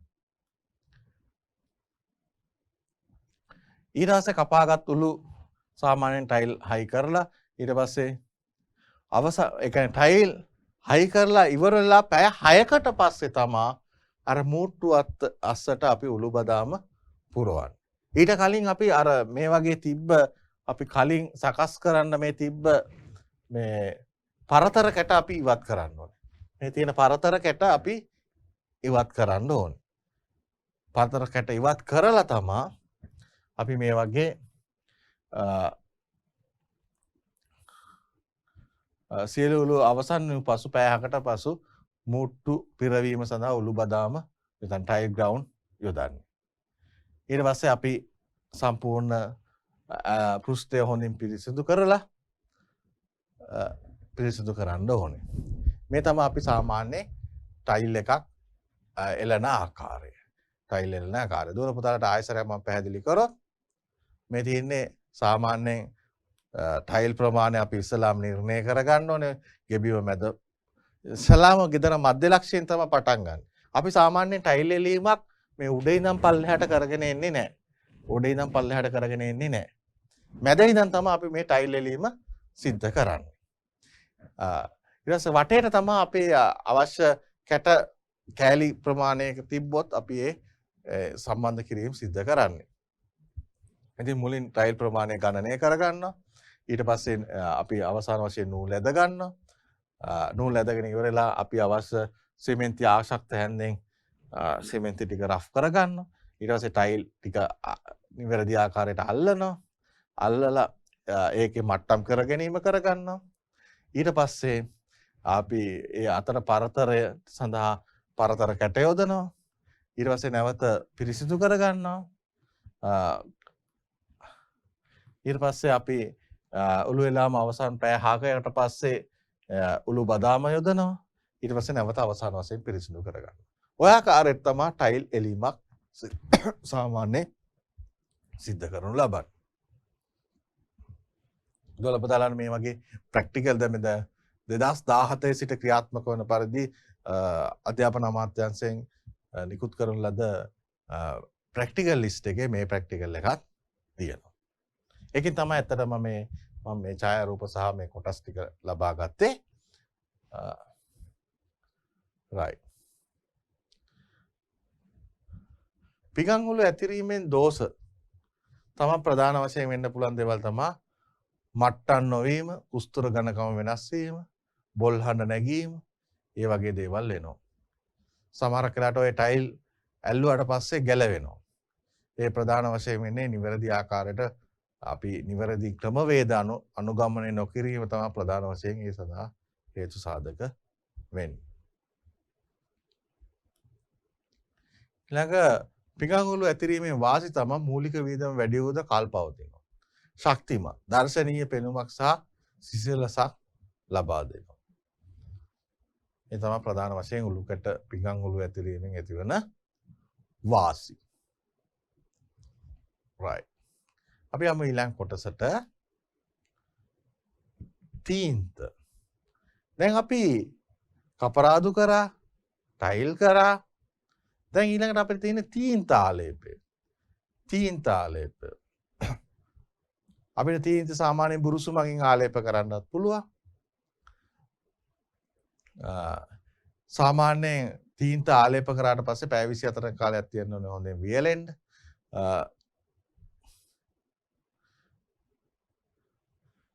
තීන්තවල තිබිය යුතු ගුණාංග තමයි දැන් දුවල පුතාලට ඔය තිරේ දිස්සෙන්නේ. පුරුෂු මගින් ආලේප කළ හැකිය, මිල පාසු කලක් පවතින වර්ගයක් විය යුතුය. ආලේප කරන මතු පිට ඒ හොඳින් අල්ලා ගත යුතුය. පැය 24 කාලයක තුලදී හොඳින් වියලිය යුතුය. ආලේපිත ජල තට්ටුවක් උරා නොගන්නා ඒකාකාර ඝනකමින් සුමට තත්ත්වයෙන් තිබිය යුතුය. ඉරිතැලි ලප පළුදු ඇති නොකළ යුතුය. මේ තමයි හොඳ තීන්ත වර්ගයක තිබිය යුතු ප්‍රධාන ගුණ වර්ග. අපි බලමු තීන්තවල ප්‍රධාන වශයෙන් කොටස් කීපයකට බෙදෙනවා. තීන්ත ගත්තාම වර්ණ ග්‍රාහකය, බන්ධකය, ද්‍රාවකය, වියලනය සහ පාදකය කියලා. වර්ණකය, බන්ධනය, ද්‍රාවකය, වියලනය සහ පාදකය. අපි බලමු මේ එක එක කොටස් වලින් වෙන කාර්යයන් මොනවාද කියලා. මේ තීන්ත එක ගත්තාම තීන්ත එකේ මේ අඩංගු කොටස් ටික තමයි මේ අපි සඳහන් කරලා තියෙන්නේ. තීන්තවල තිබිය යුතු ප්‍රධාන කොටස්, තීන්තවල අඩංගු වෙන ප්‍රධාන කොටස් ටික තමයි මේ සඳහන් කරලා තියෙන්නේ. right. අපි බලමු දැන් පාදකයේ ගත්තාම පාදකයෙන් තමයි තීන්ත වියලීමේදී හැකිලීම වළක්වන්නේ.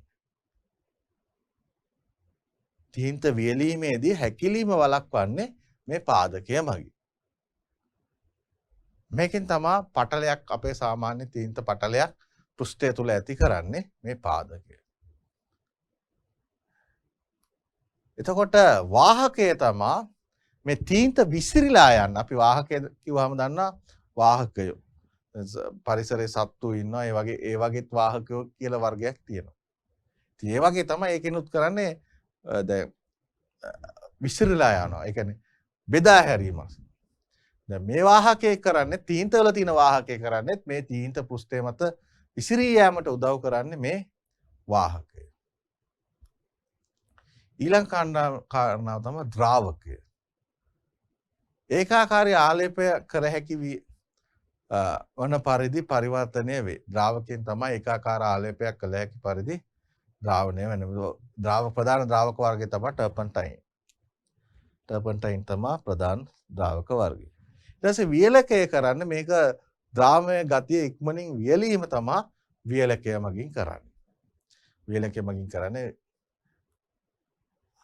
වර්ණකයෙන් තමයි මේකේ වර්ණය ලබා දෙන්නේ. right. මේ ටික ලියා ගමු නෝට් එකේ. ලියා ගමු. පාදකය තීන්ත පටලයේ තද බව හා ගෙවීමට ඔරොත්තු දීම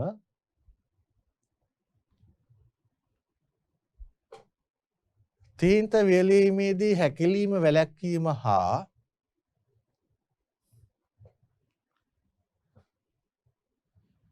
වියලීම වළක්වා පෘෂ්ඨ ආවරණය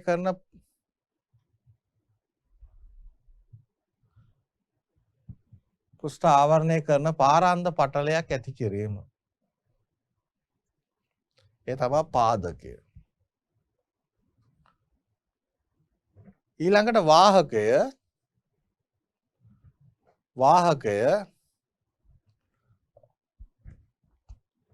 ආධාරක හා වර්ණක ආලේප කළ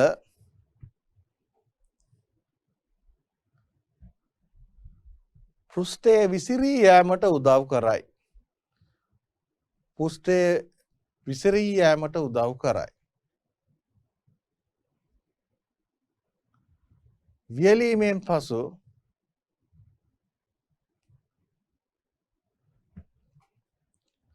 ශක්තිමත් ප්‍රශස්ත පෘෂ්ඨයක් සාදයි. ශක්තිමත් ප්‍රශස්ත පෘෂ්ඨයක් සාදයි.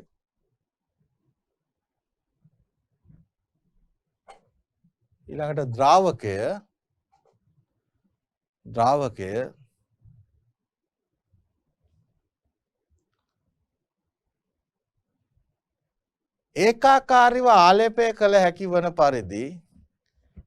ඒකාකාරීව ආලේපය කළ හැකි වන පරිදි පරිවර්තනය වේ. ඒකාකාරව ආලේප කළ හැකි වන පරිදි පරිවර්තනය වෙයි. ප්‍රධාන ද්‍රාවක වර්ගය ටර්පන්ටයින් වේ.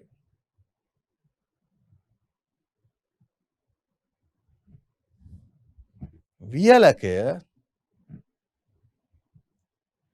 ද්‍රාවමය ගතිය ඉක්මනින් වියලෙයි. ද්‍රාවක ගතිය ඉතා ඉක්මනින් වියලෙයි. වර්ණකය වර්ණ හා පාරගන්ධ භාවය ලබා දෙයි. වර්ණකය වර්ණ හා පාරගන්ධ භාවය ලබා දෙයි. right. ඊළඟට තීන්ත වර්ග සහ එහි භාවිත. තීන්ත වර්ග. මේ තියෙන්නේ තෛලමය තීන්ත. තෛලමය තීන්ත. මේ සාමාන්‍යයෙන් බාහිර පරිසරයට විවෘත ඇති පෘෂ්ඨ සඳහාම තමයි මේක වැදගත් වෙන්නේ. බාහිර පෘෂ්ඨයට විවෘත ස්ථානවල තමයි මේ තෛලමය තෙල් වගේ ගතියකින් යුක්තයි. දිලිසෙන දීප්තිමත් ගතියක් තියෙනවා. ඉතින් ඒ සඳහා මේ බාහිර පෘෂ්ඨයට විවෘත තැන්වල තමයි මේ තෛලමය තීන්ත භාවිතා වෙන්නේ. මේ ඊයල් ලවණ අඩංගු ටයිටේනියම් ඔක්සයිඩ් තමයි වැඩි හරියක් තියෙන්නේ.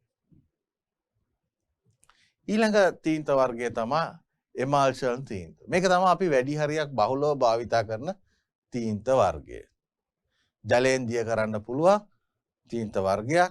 ගෙවල් වල ඇතුළත බිත්ති සිවිලීම දැව සඳහා අපි යොදාගන්නේ මේ එමල්ෂන් තීන්ත.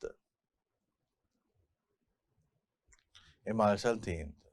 ඔය මම ඔය හයිලයිට් කරලා තියෙන කරුණු දුවලා පුතාලත් නෝට් එකේ මේ නෝට් එක මම හිතන්නේ ටයිප් කරලාම දුවලා පුතාලාට ඇවිල්ලා ඇත්තේ. ඒවා හයිලයිට් කරගන්න. එමල්ෂන් තීන්ත. මේක තමයි අපි අපි ගෙවල් වල භාවිතා කරන වැඩි හරියක් භාවිතා කරන තීන්ත වර්ගය තමයි එමල්ෂන් තීන්ත. ඊට පස්සේ එනමල් තීන්ත. ලෝහ දැව බිත්ති කොන්ක්‍රීට් වගේ ඕනෑම අතු පිටක් සඳහා අපි මේක භාවිතා කරන්න පුළුවන්. ලෝහ ඔක්සයිඩ් භාවිතයෙන් නිපදවලා තියෙන්නේ. මේකත් දීප්තිමත් සිනිඳු නිමාවක් ලබලා දෙනවා. ඊට පස්සේ ඇලුමිනියම් තීන්ත. මේ යකඩ සහ ලෝහමය මතු පිට සඳහා තමයි අපි ඇලුමිනියම් භාවිතා කරන්නේ. මල බැඳීම වළක්වනවා.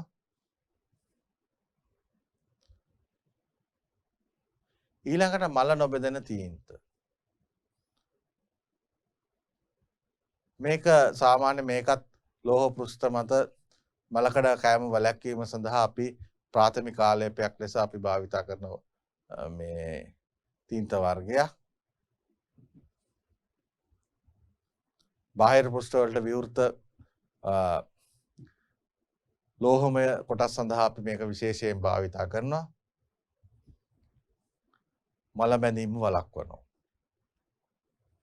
ඊට පස්සේ සෙලියුලෝස් තීන්ත. මේක අපි වැඩි හරියක් භාවිතා කරන්නේ වාහනවල තීන්ත ආලේප සඳහා. වාහන වැනි මතු පිට සඳහා තමයි මේ ප්‍රේන්ට් එක සාමාන්‍යයෙන් අනිත් ඒවාට වඩා ටිකක් මිල අධිකයි. සෙලියුලෝස් තීන්ත. ස්ප්‍රේ කිරීමෙන් තමයි අපි මේක ආලේප කිරීම සිද්ධ කරන්නේ. ඔය තමයි අපි තීන්ත වර්ග 4 මතක් කරොත් තෛලමය තීන්ත, එමල්ෂන් තීන්ත, එනමල් තීන්ත, ඇලුමිනියම් තීන්ත සහ මල නොබෙදෙන තීන්ත සහ සෙලියුලස් තීන්ත. ඔය තීන්ත වර්ග තමයි සාමාන්‍යයෙන් අපි භාවිතා කරන්නේ. ඒකෙනුත් අපි එමල්ෂන් තීන්ත තමයි අපි ගෙවල් වල සාමාන්‍ය විශේෂයෙන් වැඩිපුරම භාවිතා කරන්නේ එමල්ෂන් තීන්ත. සාමාන්‍ය ජලයෙන් උනත් මිශ්‍ර කරලා ගන්න පුළුවන් තීන්ත වර්ග තමයි එමල්ෂන් තීන්ත. right. ඊළඟට තීන්ත ආලේප කරන ආකාරය. අපි බලමු මේ වීඩියෝ එකක් තියෙනවා තීන්ත ආලේප කරන ආකාරය. The newly plastered surfaces are to be allowed to mature for about 3 to 6 months before taking up the painting. The surface is to be prepared by repairing minor patches and cracks which might have surfaced. The surface is then cleaned thoroughly to remove any loose particles, grease and oil stains, etc. grease සහ oil තියෙනවා නම් If මේවා there are පාට any minor undulations, they can be covered using putty and if there are major undulations, අපි using පොටි plaster අදිනවා of මුලින්ම. Paris. The interior surfaces should be smoothened by scraping with sandpaper before painting. ඊට වැලි කඩදාසියෙන් අපි සාමාන්‍යයෙන් ඊට පස්සේ A coat of paint කරන්න primer කලින් should අපි be ඉස්සලාම applied over the මදිනවා. surface ඊට and පස්සේ allowed prime to dry ප්‍රාථමික for 10 ආලේපය to අපි 12 hours. පැය 10ක් The 12ක් selected අතරදී paint has to කරනවා be වියලිව. applied over the primer coat by using either brush or roller. While using ප්‍රාථමික the brushes, paint has to be applied in horizontal strokes uniformly, followed by vertical strokes. Generally, it is applied in 2 or 3 coats until a smooth, සාමාන්‍ය අපි opaque, 3-4 පාර lustrous and 3 පාරක් spotless විතර මේ paint surface එක is කරන්න ඕනේ. obtained. Normally, 2 coats are sufficient to get such surface. The gap between applications of 2 coats should be for a minimum of 7 days. Rollers are widely used in place of brushes. The usage of rollers give an advantage of relatively lower consumption of paint, and one can get better uniformity in surface finish. However, සාමාන්‍යයෙන් brush brush එකෙන් application paint කරනට is වඩා roller necessary එකෙන් in paint කරන certain එක areas like වාසි corners අපිට and එක edges. ඒකාකාර පෙනුමක් ලබා The දෙන්න roller පුළුවන්. loaded with paint is moved on the surface from right.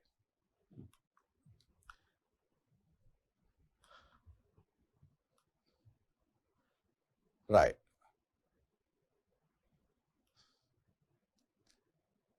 මේ තියෙන්නේ දැව මතත් ඔය ආකාරයෙන්ම තමයි පේන්ට් කරන්නේ. ඉස්සලාම සාමාන්‍ය වැලි කඩදාසියෙන් මදිනවා.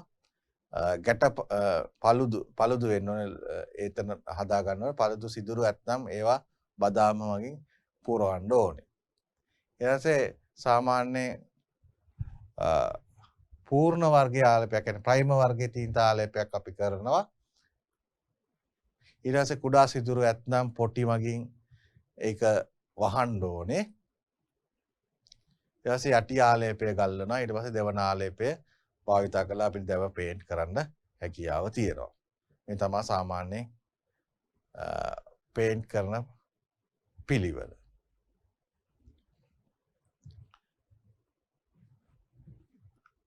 මේකත් දුවලා පුතාලා නෝට් එකේ ලියා ගමු. වැලි කඩදාසිය මදින්න ගැට පළුදු වෙන්න ඕනේ. එතන ඒ වචනේ හැදෙන්න ඕනේ. පළුදු සිදුරු නැත්නම් පිරෝම් බදාම් වගේ පුරවන්න ඕනේ. පූර්ණ වර්ගයේ ආලේපයක් ඉස්සලා ප්‍රයිමරි ආරවය ප්‍රාථමික ආලේපයක් කරන්න ඕනේ. ඊට පස්සේ ඒ ආලේප කරලත් මොන හරි කුඩා සිදුරු තියෙනවා නම් අපි පොටි මගින් ඒක ආවරණය කරන්න ඕනේ. ඊට පස්සේ යටි ආලේපය ගල්වන්න ඕනේ. ඊට පස්සේ දෙවන ආලේපය ගන්න ඕනේ. ඒ ආකාරයෙන් තමයි අපි සාමාන්‍යයෙන් දැව මත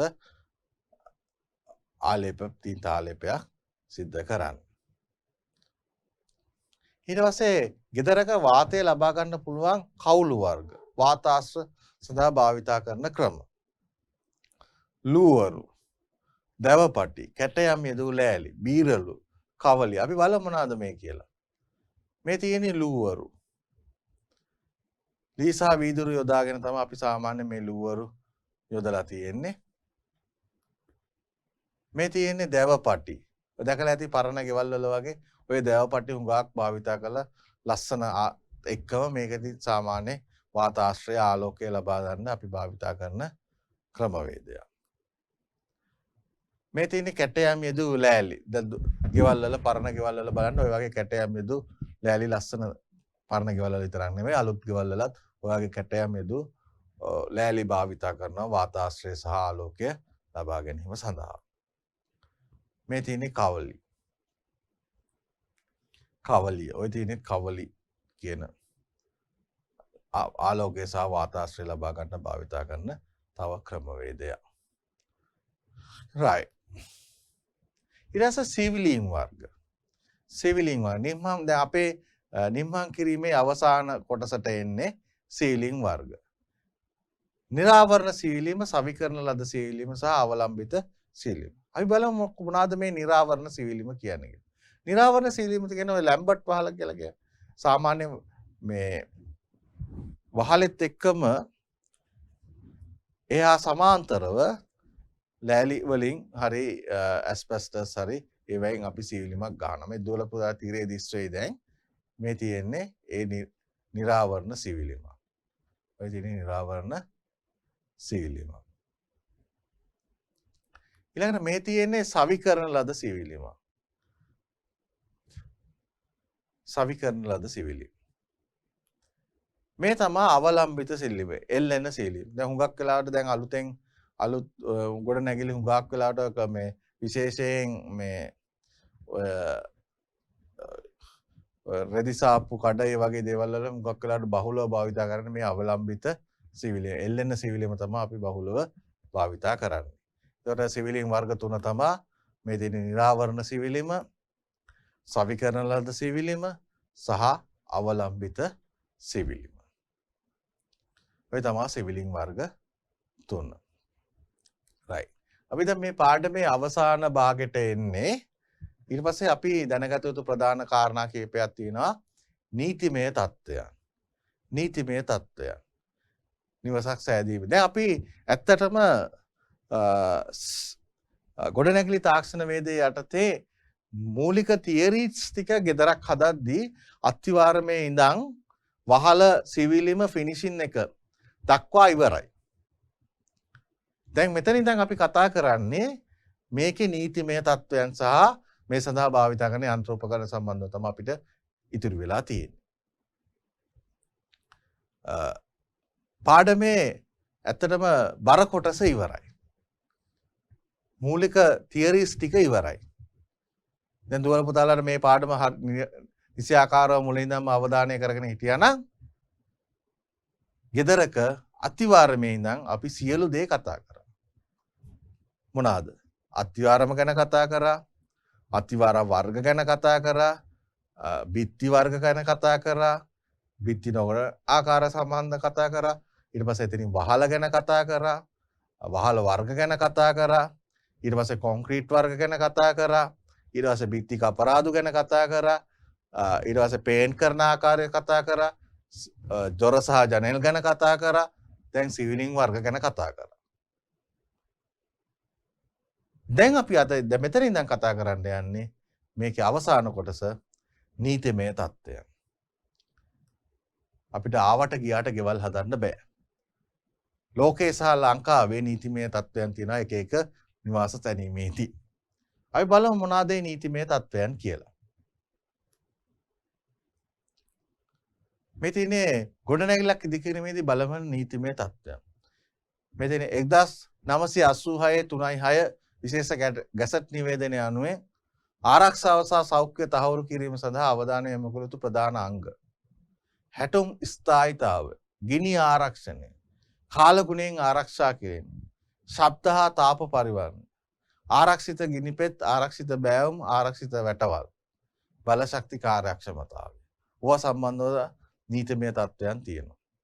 අපි බලමු දැන් එකින් එක. මේ තියෙන්නේ ගොඩනැගිල්ලක් ඉදිකිරීමේදී සැලකිය යුතු කරුණු. ගොඩනැගිල්ලක් ඉදිකිරීමේදී සැලකිය යුතු කරුණු.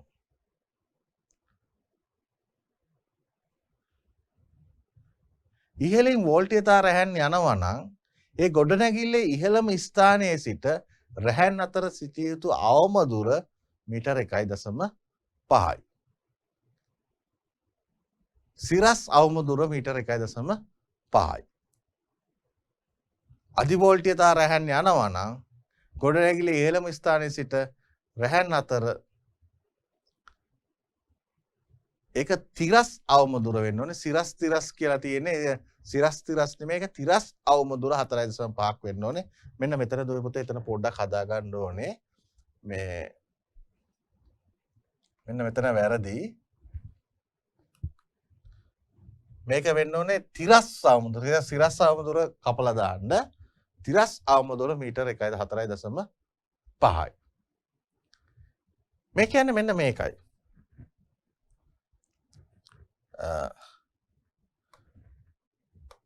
අපි බලමු දැන් මේ වගේ ගොඩනැගිල්ලක් තියෙනවා. ගොඩනැගිල්ල ආසන්නයේ මේ පැත්තෙන් යනවා හයි ටෙන්ෂන් ලයින් එක. අධි වෝල්ට්‍යතා. මෙන්න මේ අතර මේ ලයින් එක අතර තිරස් දුර 4.5 මීටර්.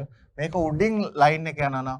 මේ අතර ગેප් එක අනිවාර්යයෙන්ම මීටර් 1.5ක අවම උසක් පරතරයක් තියෙන්න ඕනේ. ඒක තමයි ඒ කියන්නේ.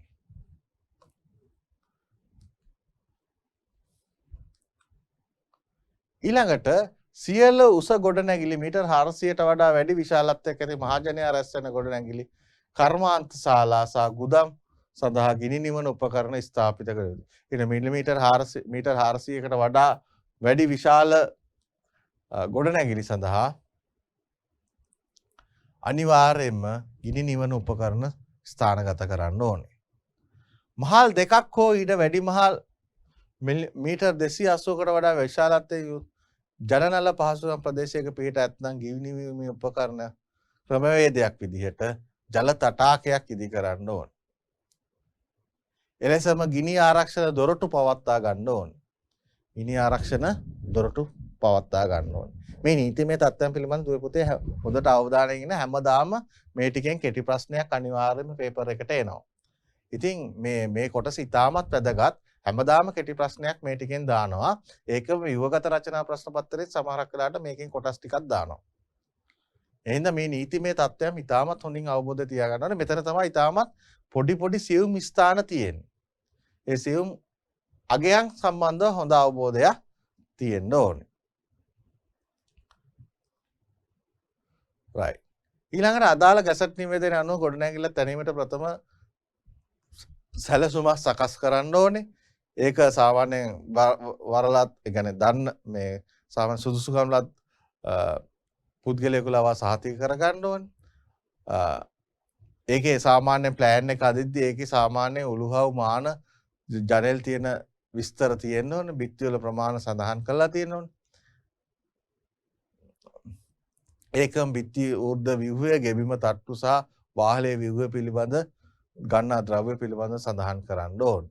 ශබ්ද තාප පරිවර්ණ අවස්ථ සැලසුම් අපි ඒකේ සකස් කරලා තියෙනවා.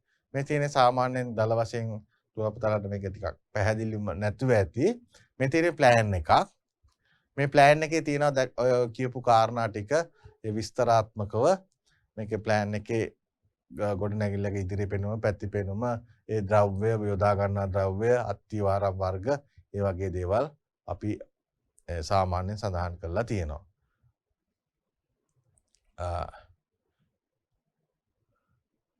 මෙන්න මේ කොටස ගමු බලන්න චූට්ටක්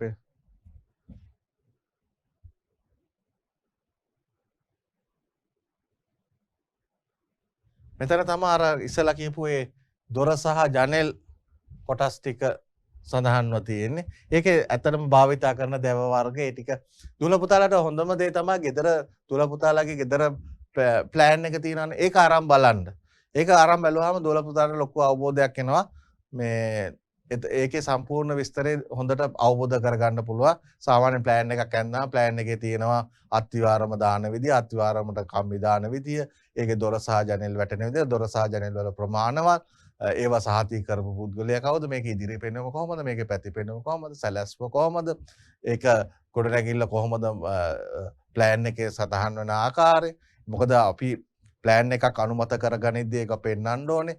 ඉදිරි මේ සාමාන්‍ය පාට කොච්චරක් තියලා තියෙනවද, පාරේ මැද රේඛාවේ ඉඳන් බිත්තියේ ඒ කියන්නේ ගෙදර තියෙන බිත්ති සඳහා අවම දුරවල් තියෙනවා. ඒක එක එක ආයතන එක්ක වෙනස් වෙනවා. මහා ප්‍රධාන මාර්ගයක නම් එක විදියක්, අතුරු මාර්ගයක නම් එක විදියක්.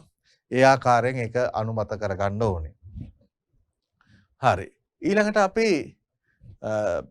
ගොඩනැගිලි සැලසුම් චිත්‍ර භාවිතයේදී භාවිතා කරන සංකේත කීපයකුත් අපි පොඩ්ඩක් බලමු. මේ දුර පුතාලට තිරේ දිස්සෙන්නේ ජල ටැංකියක්, ජල පොම්ප් එක, රබල් නල කරාම ඉහළට විවෘත නලය, නාන වතුර මලක වගේ සංකේත කීපයක්. ඕවා සාමාන්‍යයෙන් අපි ඩ්‍රෝයින් එකක් විදියට භාවිතා කරන්නේ. ඕක දැකපු ගමන් දුර පුතාලා දැනගන්න ඕනේ මේක ජල ටැංකියක්, මේක ජල පොම්පයක්.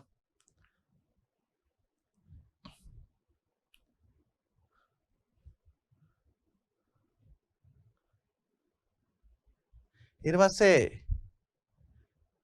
ABC ගොඩනැගිලි වර්ග අනුව අපිට ගොඩනැගිලි කොටස් තුනකට බෙදෙනවා ABC කියලා. සාමාන්‍යයෙන්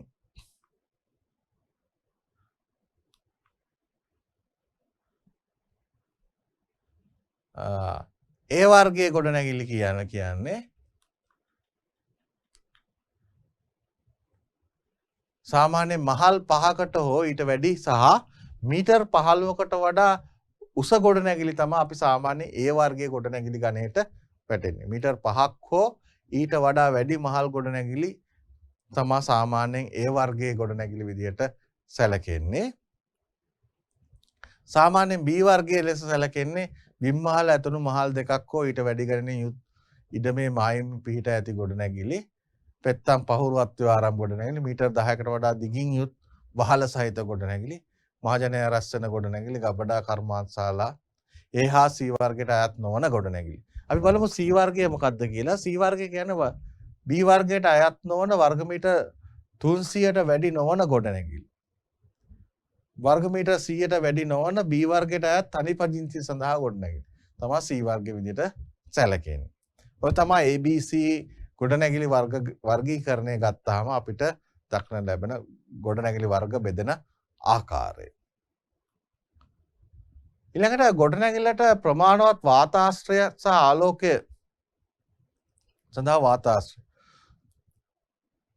එතකොට නීත්‍යානුකූල වාතාශ්‍රය අවශ්‍ය නොවන ගබඩා කාමර සඳහා සාමාන්‍යයෙන් මීටර් 2.5ට වැඩි නියෝජිතයි. අනිවාර්යයෙන්ම ඒ කියන්නේ ජනේල් කවුළු මොකවත් දාන්න නැත්තම් කාමරයකට ජනේල් මේ කවුළු මොකවත් දාන්න නැත්තම් වාතාශ්‍රය එන්න මොකක් කවුළුවක් නැත්තම් ඒක උපරිම දෙන්නේ වර්ග මීටර් 2.25යි. 2.25කට වඩා වැඩි වෙන්න බෑ.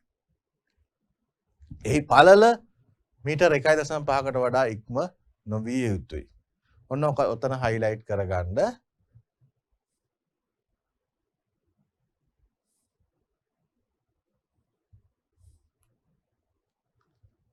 right. ඊළඟට අපි බලමු කාමරවල අවම උස.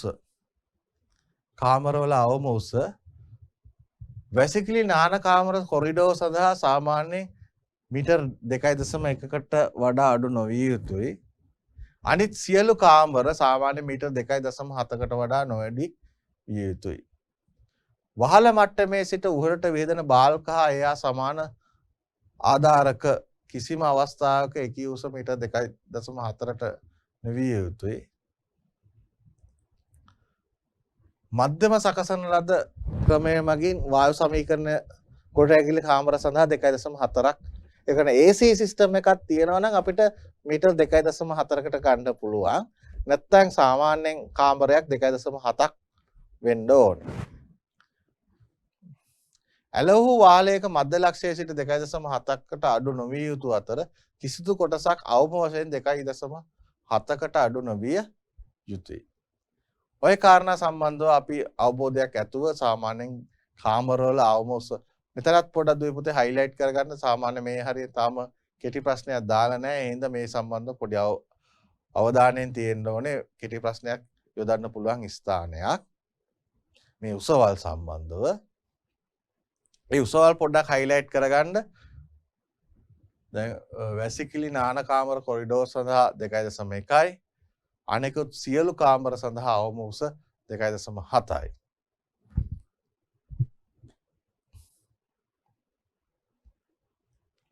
ඊළඟට මේ තියෙන්නේ සාමාන්‍යයෙන් කවුළු මුළු වර්ග ප්‍රමාණය හා විවෘත කළ හැකි ඉඩකඩේ ප්‍රතිශතය.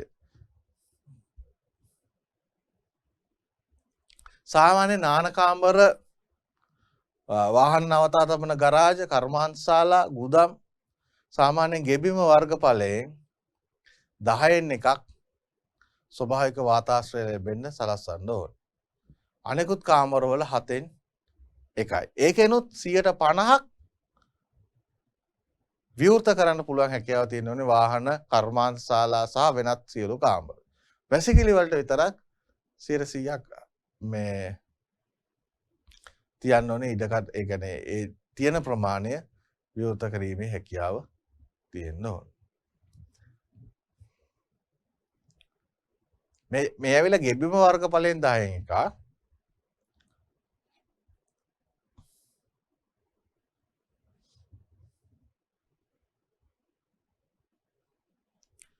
යම් කාමර දෙකක් හෝ පොදු බිත්තියක් මගින් වර්ග ප්‍රමාණයෙන් භාගයක් විවෘතව හෝ නිර්බාධිතව තිබේ නම් එක් කාමරයක් යාබද කාමර කොටසක්සේ සැලකිය හැක.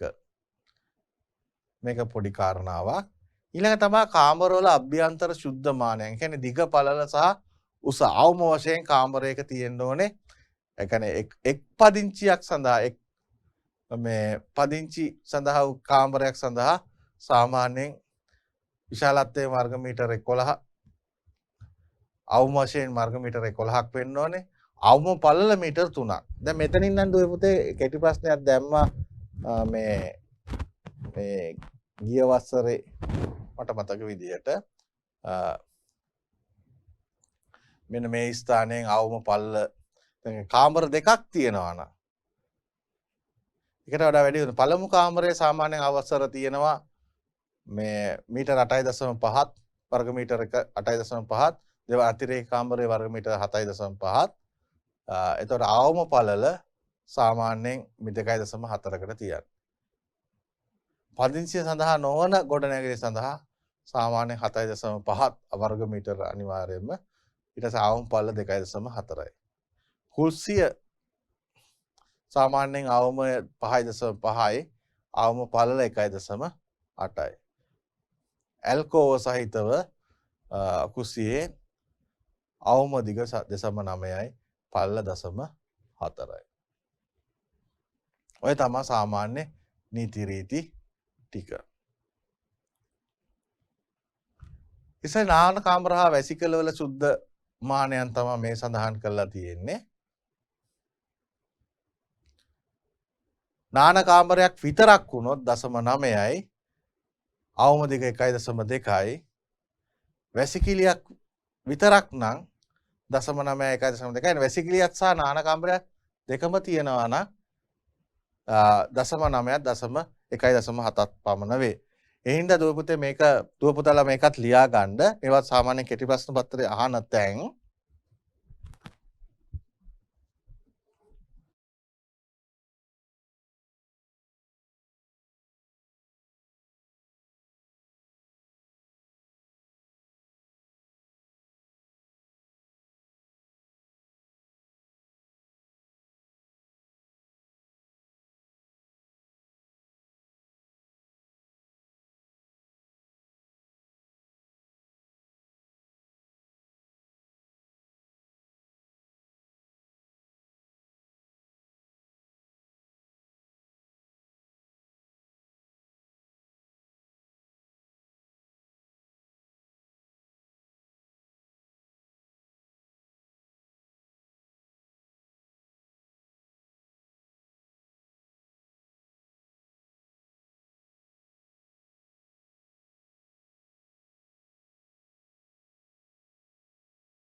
right. මේ ටික ලියාගෙන ඉවර ඇති කියලා හිතනවා. ඊළඟට තියෙන්නේ තරප්පු සඳහා මාන. ඒ කියන්නේ පඩිපෙල්. බලමු දුව පුතේ අපි ඒකෙත් මේ chart එක ගමු අපි. සාමාන්‍යයෙන් දැන් පේනවා ඇති මේ chart එකේ තරප්පුවක අවම පළල සමාන එක් මහලක් සඳහා භාවිතා වන අභ්‍යන්තර තරප්පු සඳහා මේ සෙන්ටිමීටර් 75යි. තරප්පුවක අවම උස මීටර් 2යි. තරප්පුව කියන්නේ මෙන්න මේකයි අවම උස කියන්නේ.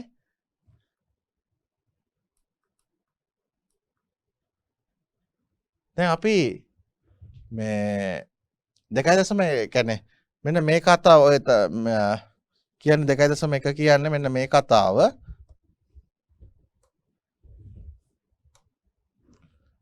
දැන් අපි මේ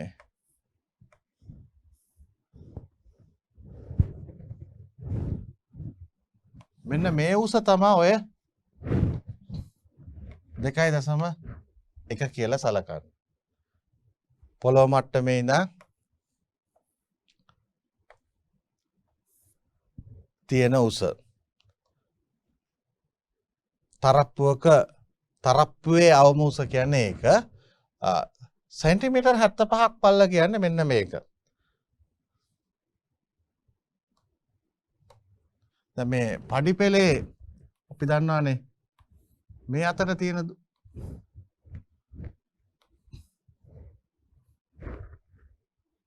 මෙන්න මේ දුර තමයි සෙන්ටිමීටර් 75ක් කියලා කියන්නේ.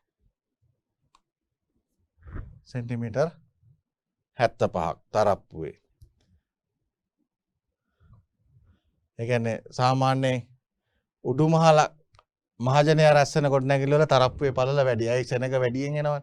ඒතර සෙනඟ වැඩියෙන් හින්දා ඒ තරප්පුව ටිකක් පළල තියෙනවා. ඊට පස්සේ වෙනස් සියලු වර්ග සාමාන්‍ය මීටර. ඊළඟට පඩියක නැග්ම සහ සපරාව. සාමාන්‍යයෙන් සෙන්ටිමීටර් 19ක් වෙනවා නැග්ම. සපරාව 22.5යි. නැග්ම කියන්නේ මෙන්න මේක. නැග්ම කියන්නේ මෙන්න මේක. මේක තමයි 19.5. මේ සපරාව තමයි 22.5යි කියලා මෙන්න මෙතන සඳහන් කරන්නේ. ඔන්න දුවේ පුතේ ඔන්න ටික පොඩි කෙටි රූප සටහනක් ඇඳගෙන උතර ඇඳ ගන්න.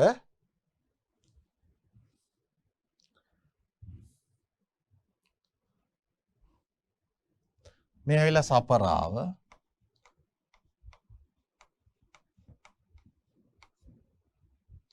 මේ ඇවිල්ලා නැග්ම.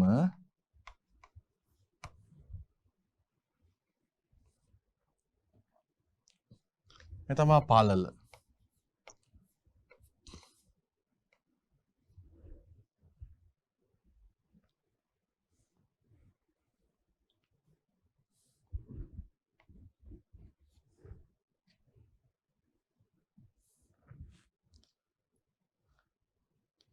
පොඩි කෙටි සටහනක් ඇඳ ගන්න.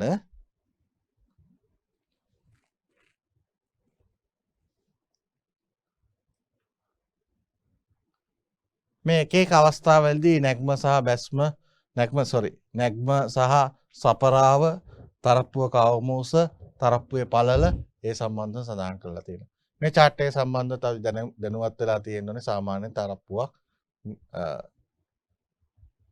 නිර්මාණය කරද්දී.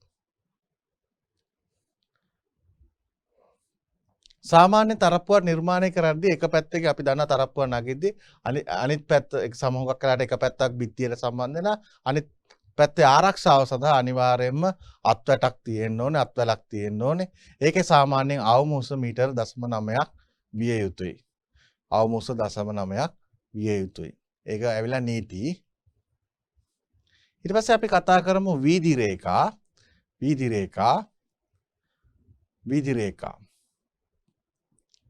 වීදි රේඛා ගත්තාම සාමාන්‍යයෙන් ගොඩනැගිල්ලක ආසන්න වීදියක සිට මධ්‍ය රේඛාවේ සිට ගොඩනැගිල්ලට ඇති දුර. ඒක තමයි වීදි රේඛා කියලා කියන්නේ. ඒ කියන්නේ මෙන්න මේ කතාව.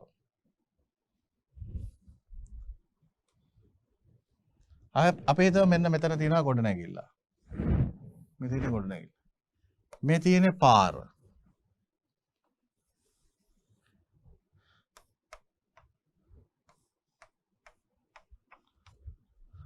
මේ පාරේ මධ්‍ය රේඛාවේ ඉඳන් මේ ගොඩනැගිල්ලේ මේ බිත්තිය මේ මෙතෙන්ට තියෙන අවම දුර තමයි වීදි රේඛා කියලා කියන්නේ.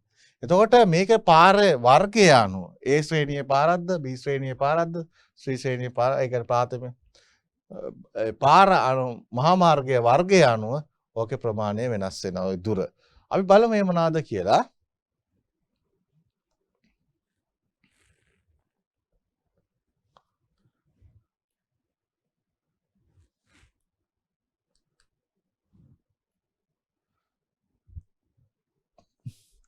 ඒ ශ්‍රේණිය කියන්නේ ප්‍රධාන වර්ගයේ ඒ කියන්නේ මීටර් 15ක් මැද්දේ ඉඳන් තියෙන්න ඕනේ. ප්‍රධාන පාරක සාමාන්‍ය A ශ්‍රේණියේ පාරක සාමාන්‍ය B ශ්‍රේණියේ ද්විතීක පාරක මැද්දේ සිට මීටර් 9ක් තියන්න ඕනේ.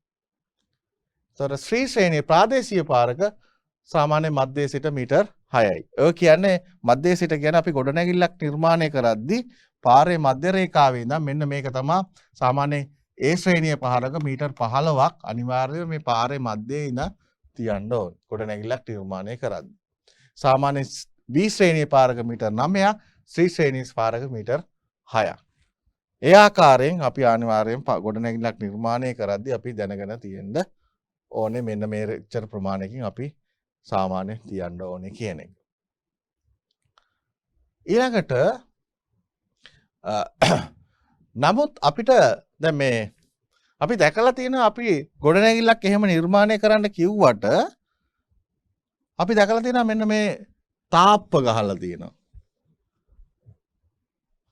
ඒකම මේ ගොඩනැගිල්ල වලින් එළියට පන්නලා සඳලු දාලා තියෙනවා.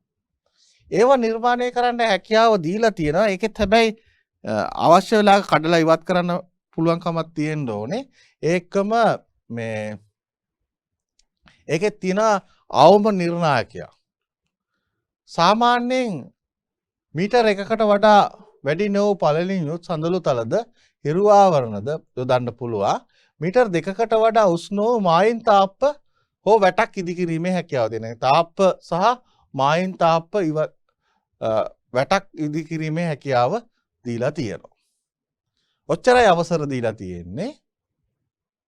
සාමාන්‍යයෙන් ඒ අතරතුර අපිට ගොඩනැගිල්ලක මධ්‍ය රේඛාවේ සිට ගොඩනැගිල්ල ඒ කියන්නේ අවම දුරට ඒ අතරතුර අපිට මොකක් හරි හදන්න පුළුවන් නම් ওই ටික විතරයි අපිට අවසර නීතියෙන් අවසර දීලා තියෙන්නේ. ඊට පස්සේ අපි බලමු සම්මත ආලෝක තලය හෙවත් ආලෝක කෝණය. මේක කෙටි ප්‍රශ්න පත්‍රයක ඇහුවා 2016 මට මතක විදිහට. සාමාන්‍ය සම්මත ආලෝක කෝණය 100ට මේ අංශක 63යි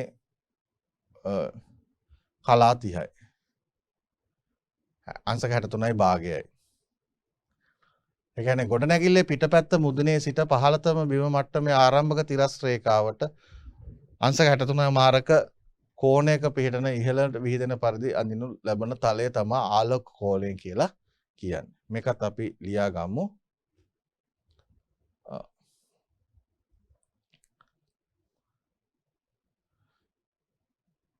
වැසිකිලි නාන කාමරයන් සියලු ජනෙල් සහ කවුළු සම්මත ආලෝක තලයට විවෘත විය යුතුයි.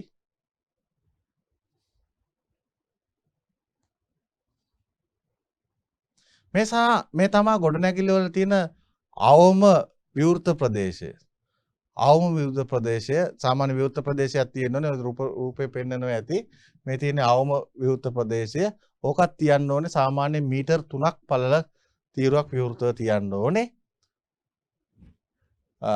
ඊළඟට බිම් මහලක් සහ පළව මහලක් ඇති විට තවදුරටත් මහල් ඉදි කරන්නේ නැත්නම් විතරක් අපිට මීටර් 2.5 අවමයක් තියන්න පුළුවන්. ඒ ආකාරයෙන් දුව පුතේ මේකේ ඔය මම හයිලයිට් කරලා තියෙන ඒවා ඉතාමත් වැදගත් කරුණු. සාමාන්‍ය මීටර් 3ක් තියන්න ඕනේ. හැබැයි බිම් මහලක් සහ පළව මහලක් පමණක් ඇති විට පමණක් අපිට 2.5ක පමණක් ඉඩ ප්‍රමාණයක් තියන්න හැකියාව තියෙනවා. ඔය තමයි ප්‍රධාන තව නීති රීති කීපයක් තියෙනවා. ඊට පස්සේ ඊට අමතරව අපිට දැනගත යුතු තව ප්‍රධාන කාරණා කීපයක් තියෙනවා. ගොඩනැගිලි ඉදිකිරීම් ශාස්ත්‍රය සම්බන්ධව ගොඩනැගිලි වාහන භාවිත කරන ද්‍රව්‍ය වාහන මොනවාද කියන එක. ඊට අමතරව අපි ලබන සතියේ තව වැඩසටහනක් කරන්න බලාපොරොත්තු වෙනවා. මේ ඉතාමත් වැදගත් වැඩසටහන.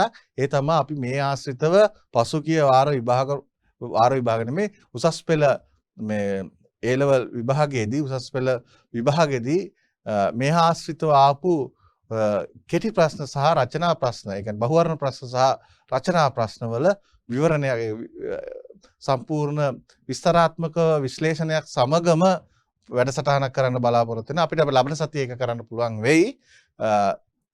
මේ පාඩම අපි ලබන සතියේ මේ පාඩම සම්පූර්ණයෙන් ඉවත් ඉවර කිරීමේ හැකියාව තියෙනවා. ඒ වැඩසටහන ඉවරනවත් එක්කම අපි ඒකේ ඉදිරි දිගුවක් විදිහට පසුගිය වාර කෙටි ප්‍රශ්න, ඒ කියන්නේ බහුවර්ණ ප්‍රශ්න සහ රචනා ප්‍රශ්න පිළිබඳ විවරණයක් කරන්න බලාපොරොත්තු වෙනවා.